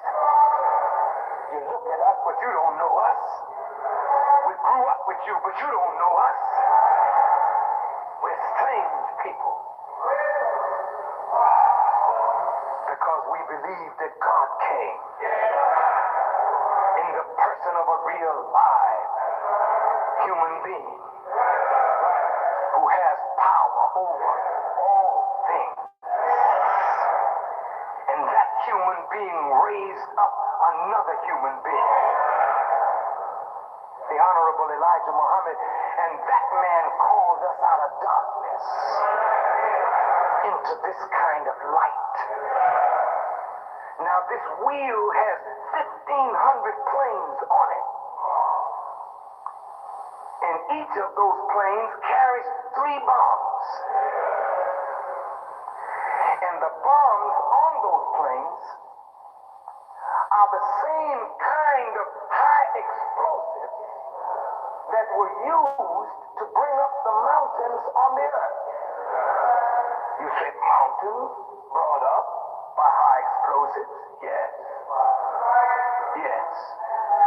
The Holy Quran says, and we raise mountains on the earth, lest it convulse and carry you away. The same way you put weights on your tire to give balance to your tire so you have a smooth ride down the highway. The earth is oblong, not round, but you're riding a very smooth ride at the speed of 1,037 1/3 miles per hour, and you don't even feel the jolt unless God makes the earth quake under your feet. Why is your ride so smooth? It's because like you put weights on an imbalanced tire, God rose up mountains on the earth, lest the earth convulse and carry you away. How do you raise a mountain? Put a firecracker in sand, put it an inch down and explode it, and it'll bring up a mound an inch high. Put it down 2 inches and you'll bring up a mound 2 inches high. The Honorable Elijah Muhammad said the bombs have a drill at the end of it with a timing device, and that drill is made of the finest steel. The steel is not known to this world. It's the same steel that's in those wheels. It is not known to this world. And if you read anything that the white man writes on unidentified flying objects, they talk about a steel that they've never seen anything like it before. Don't you know that we, the original people, created all of this? Don't you know that we knew the white man before he came into existence and had prepared his destruction before he was even born?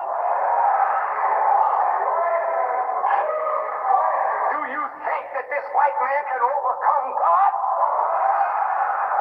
He's nothing to the power of the God who's on scene today. Listen, we're almost there. He said when that bomb hits the earth, it has a timing device, mechanism in it. The drill goes off and it does not explode. It just drills its way into the earth, and when it gets a mile down, it explodes, sending up a mountain a mile high destroying everything in a 50 square mile radius. Those planes are deadly. They move at speeds that this world has never seen before. They have motion that this world has not seen. They take off, going straight up. And they can move right and left, forward and back, stop on a dime, move back, go forward. The mechanics, the dynamics, the aerodynamics of this has never been seen by the scientists of this world. Whether you're Russian, whether you're American, I don't give a damn who you are, you do not know this. We gave you only one book of mathematics when we gave you power to rule this world. There are 59,999 other books of higher mathematics that none of you have ever seen.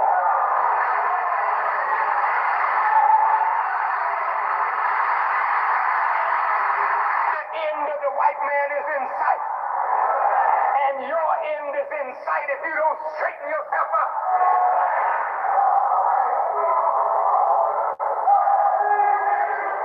God don't care nothing about all the people that's on the earth. He intends to kill most of them. You've become like a hill of dung. Manure, you know what that is. None of you have justified your existence even on the earth. Everything that God creates justifies being here by being what God created them to be. Everything except man. You've become nothing. And unless you accept your own and be yourself, he's going to kill you. And I'm with him to do just that. Take it or let it alone. The wheel has been seen over every major country on the earth. And the scientists are gathering in different parts of the world trying to figure out what's going on. There's a new vegetation on the wheel. There are new seeds on the wheel. There's new life on the wheel. You don't age on the wheel. The wheel is made by God. It's like a city in the sky. And I saw a New Jerusalem. Like a bride adorned for the groom coming down from heaven. Ain't no city coming down out of no sky. It's a wheel. And that wheel is as powerful or more powerful than the Ark of Noah. God had to put animals in the ark, two of every kind, because when he destroyed, he was only going to reproduce what was already here. No! Behold, I make all things new. I'm using nothing of this, but just you, if you submit. God in person. Yeah, he told Elijah Muhammad over about 60 years ago. He said that he would bring every wheel in America to a halt. I want you to listen good because you're going to face it. You that think America is beautiful, huh? Think you can put your trust in Bush, huh? Or Clinton, huh? No, you're going to put your trust in God today, otherwise you're not going to make it. Gangbanger, huh? You want to shoot, huh? You're going to die in the street like dogs. Your day is here now. I'm telling you, man, if I never see you again, it's all right. And what I say to you today, I don't ever have to say it again. Let the word go forth to the ends of the earth. God is in person today, and he is manifesting his power in the West. He wants to make himself known. So he has allowed Russia to go down, everything to go down, leaving America as the only game in town because she's his meat. He said, I'm going to destroy America by myself.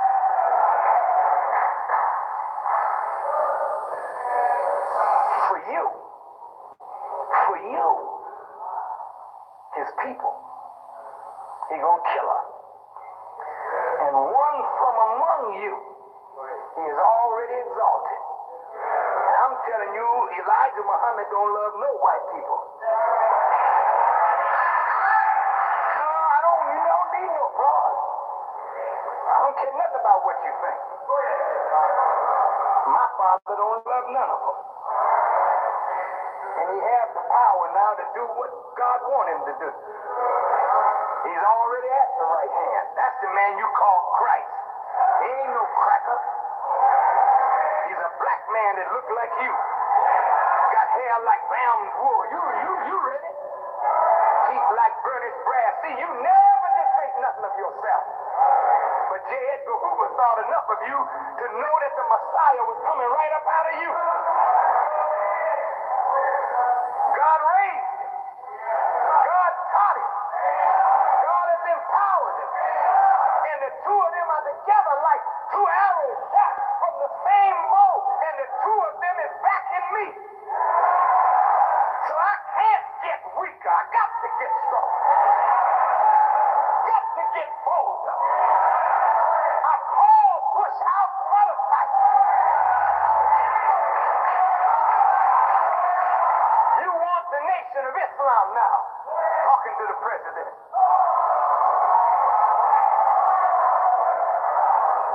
You got rid of Noriega. You got rid of Ortega. You're working on Gaddafi and Saddam Hussein and Castro. But in your house, you got Louis Farrakhan and the Nation of Islam. Whether you like it or not, Black America's listening to Farrakhan.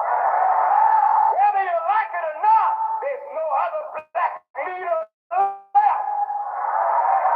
God has set them all down. Jesse down. Brooks down. Jacobs down. NAACP gone. Urban League gone. Ford gone. Sneak gone. The Nation of Islam is the only game in town. The Nation of Islam is all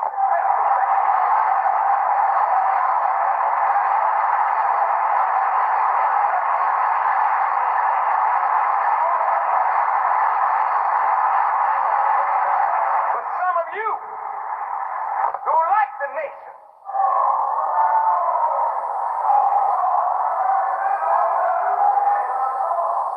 Envy has come up in your heart because the nation that you thought was dead and would never come back is up now and moving.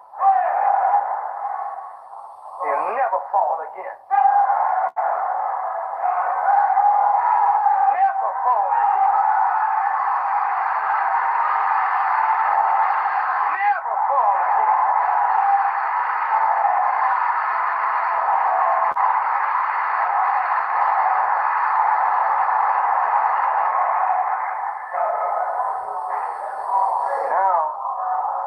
Now that God is clearing the deck.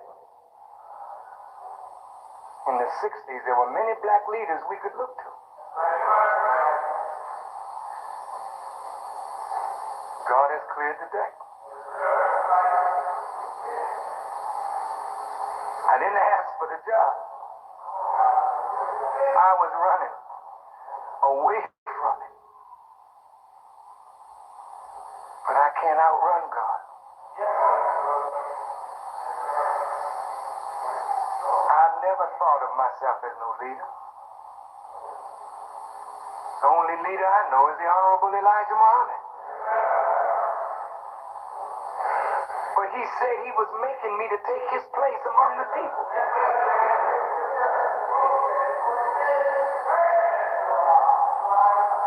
And now I can't help myself. I'm on a course, and I can't give up. We have a rendezvous with destiny. Pharaoh is upset now because he's the only game in town. Jesse has bowed down. Brooks has bowed down. Jacob has bowed down. The church has bowed down. The black leaders have bowed down. But we, the Nation of Islam, will never bow our knees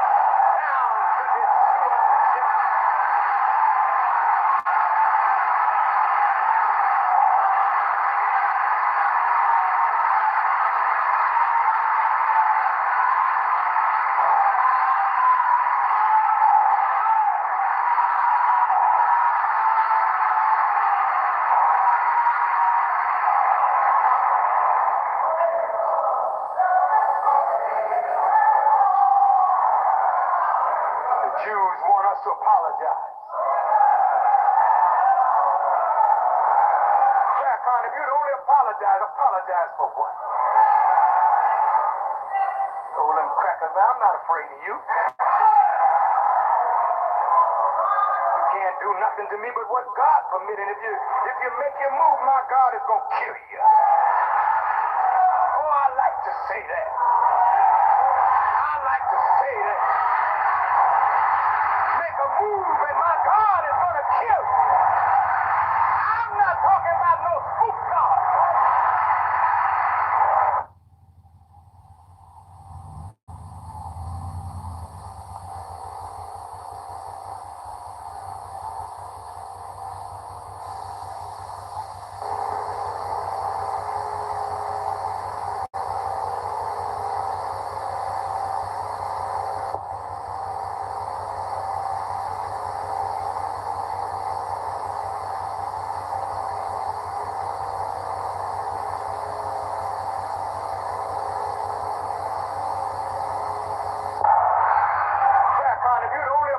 Apologize for what? Told them crackers, I'm not afraid of you. You can't do nothing to me but what God permitted. If you make your move, my God is going to kill you. Oh, I like to say that. I like to say that. Make a move and my God is going to kill you. I'm not talking about no spook God. Talking about your God. I'm talking about the God who came in person to make us his people. And he would be our God. The great master, the self-guided one who has power over all things.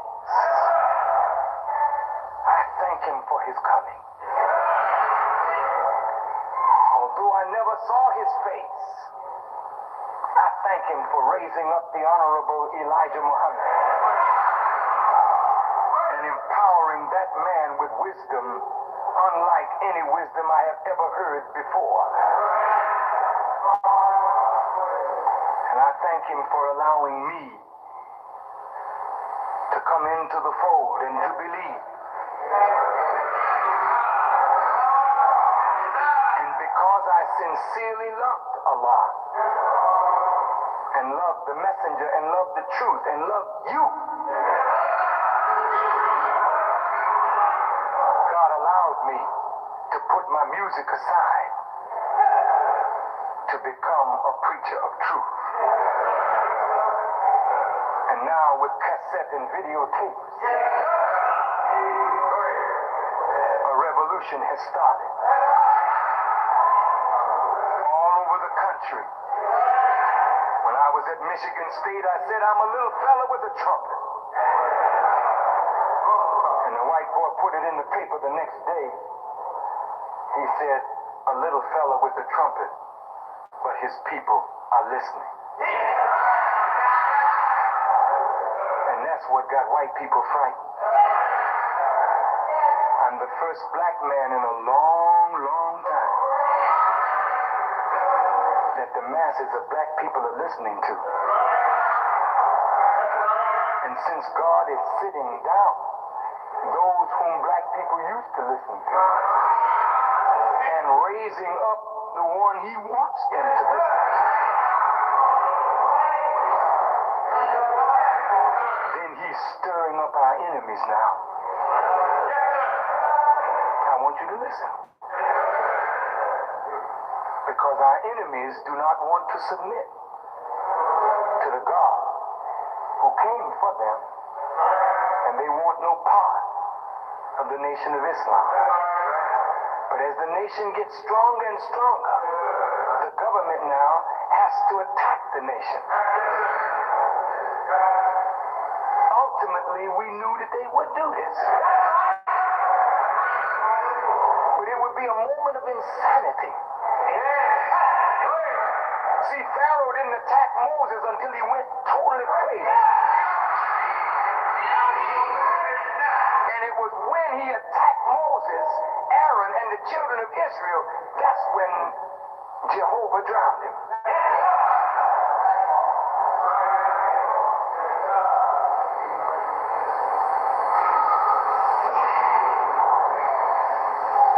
The Nation of Islam, quiet as it's kept. Very beautiful group of people. We love our people. We don't want to hurt our people. We've tried everything we know to avoid conflict with our people. And we will continue on that road. But I ask you, in the name of Allah, don't let the white man incite you to come against the nation.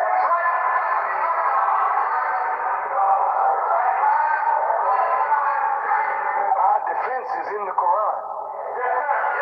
Allah said he urged the hypocrites on against us so he could get a chance to kill them at our hands. Then Allah said it was not you who slew them, it was I. See, God is no punk. God is not going to play with you. And he's not going to play with us. And he's not playing with those of us who say we believe in him. He's a real God, and he's angry. That's what is meant by the burning bush, and the fire didn't consume it. A bush don't burn and is not consumed. He was on fire with rage against Pharaoh, and he wants to kill it. And every time Pharaoh would let the children of Israel go, God hardened his heart because he wanted to kill it. Master Farad Muhammad wants to kill America.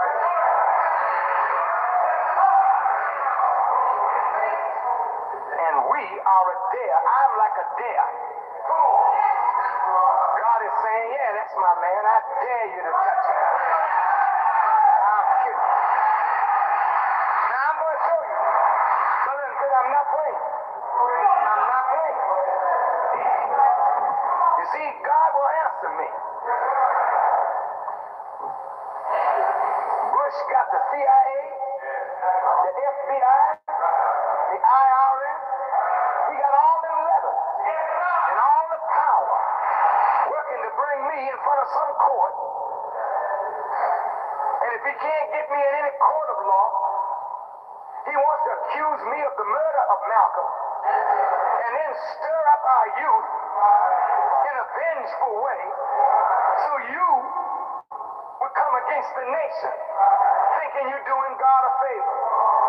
Don't make that mistake. I'm going to tell you, you have never seen hell break loose. If you disturb this hive of bees, it will take God to take us off your behind. I'm warning you in the name of Allah.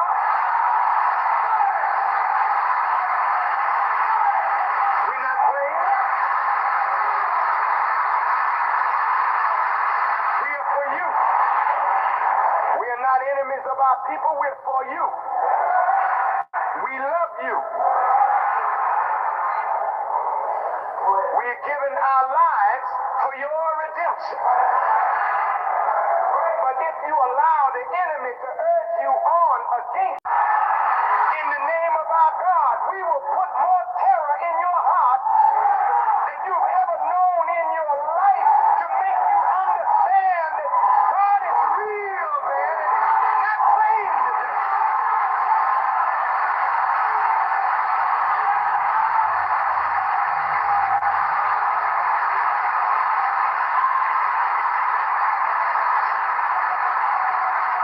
So I say to Mr. Bush and the government of America, if you want to live, leave the children of Israel alone. If you want to live, Mr. Bush, and your government and your people, people. Stop your genocidal plans against black people. If you want to live, because we will live. And those of us who don't live, we can't die.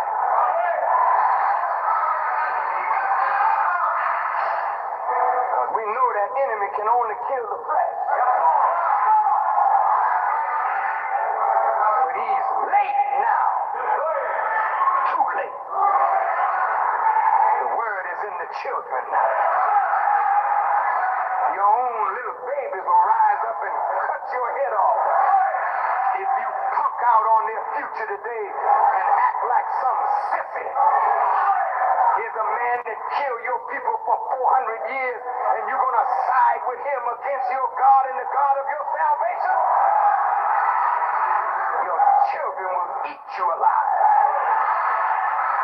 That's a generation born to kill.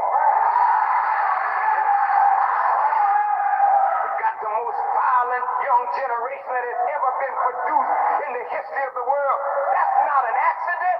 God happened.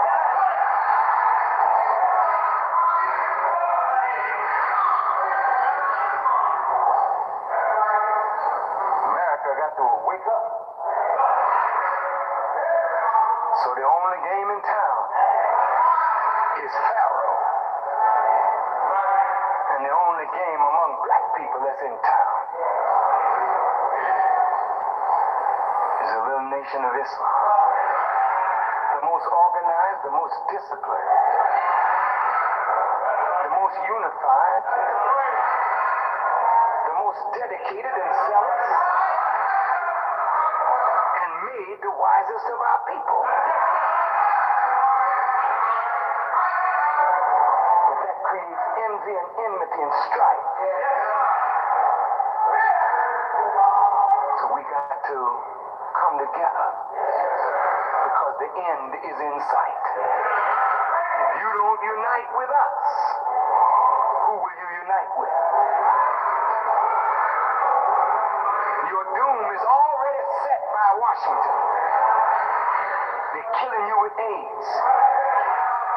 They're killing you with all kinds of diseases. They're putting toxic waste near the black community that will poison your water supplies.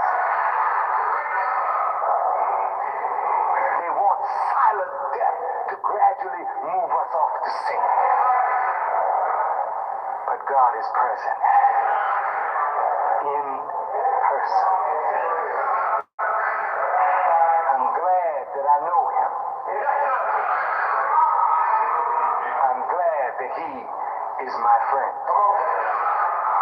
I'm glad that the risen Christ is a black man. And I'm glad to know him that he is my friend. And the two of them are sufficient for me. So I'll take this message to the ends of the earth.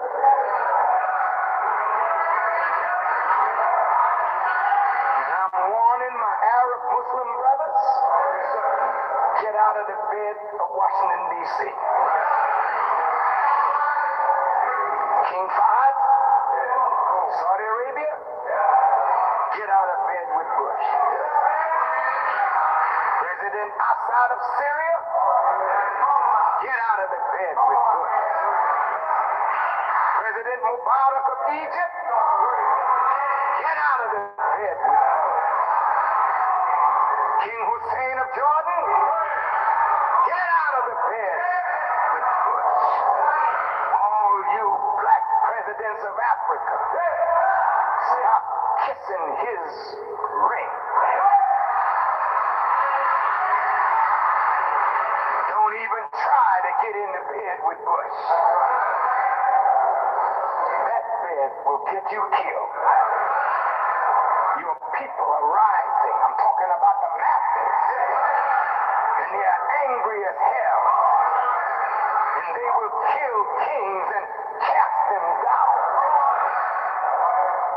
Get out bed with Bush. Jesse Jackson, get out of the bed with white people.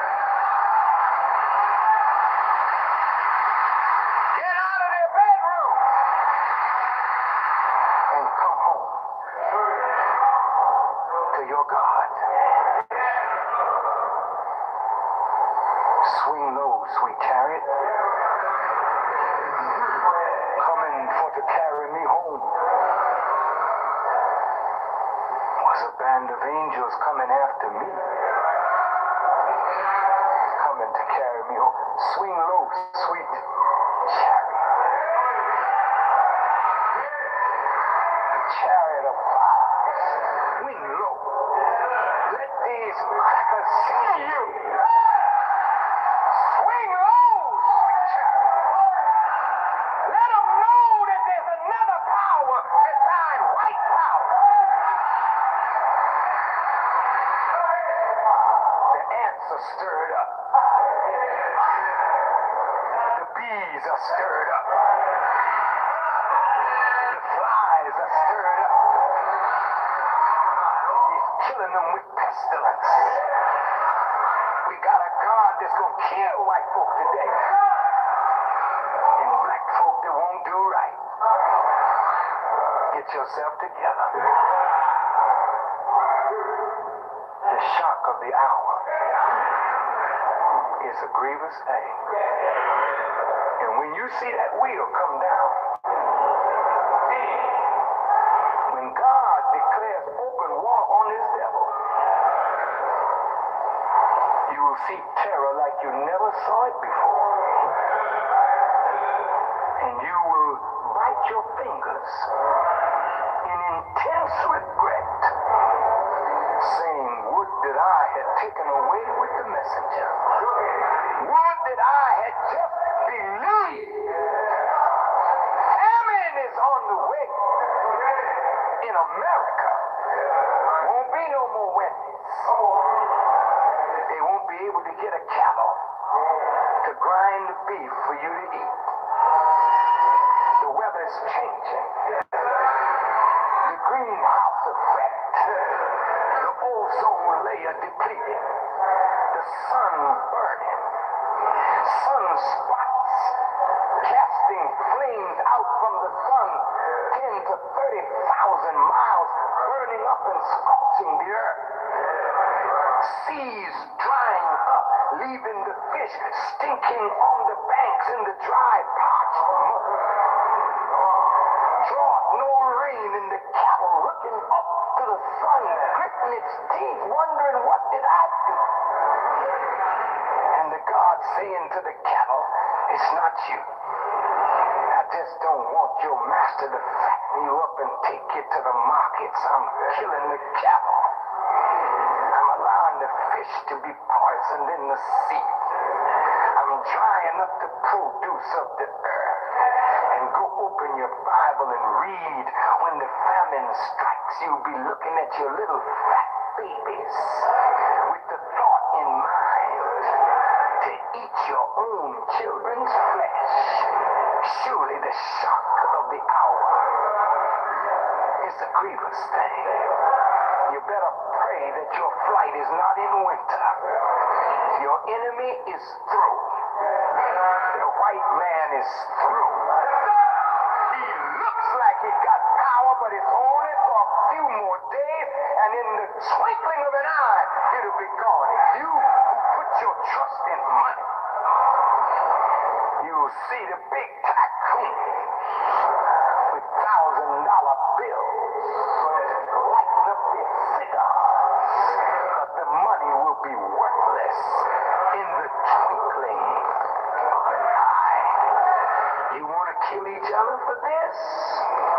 You like killing, huh, brother?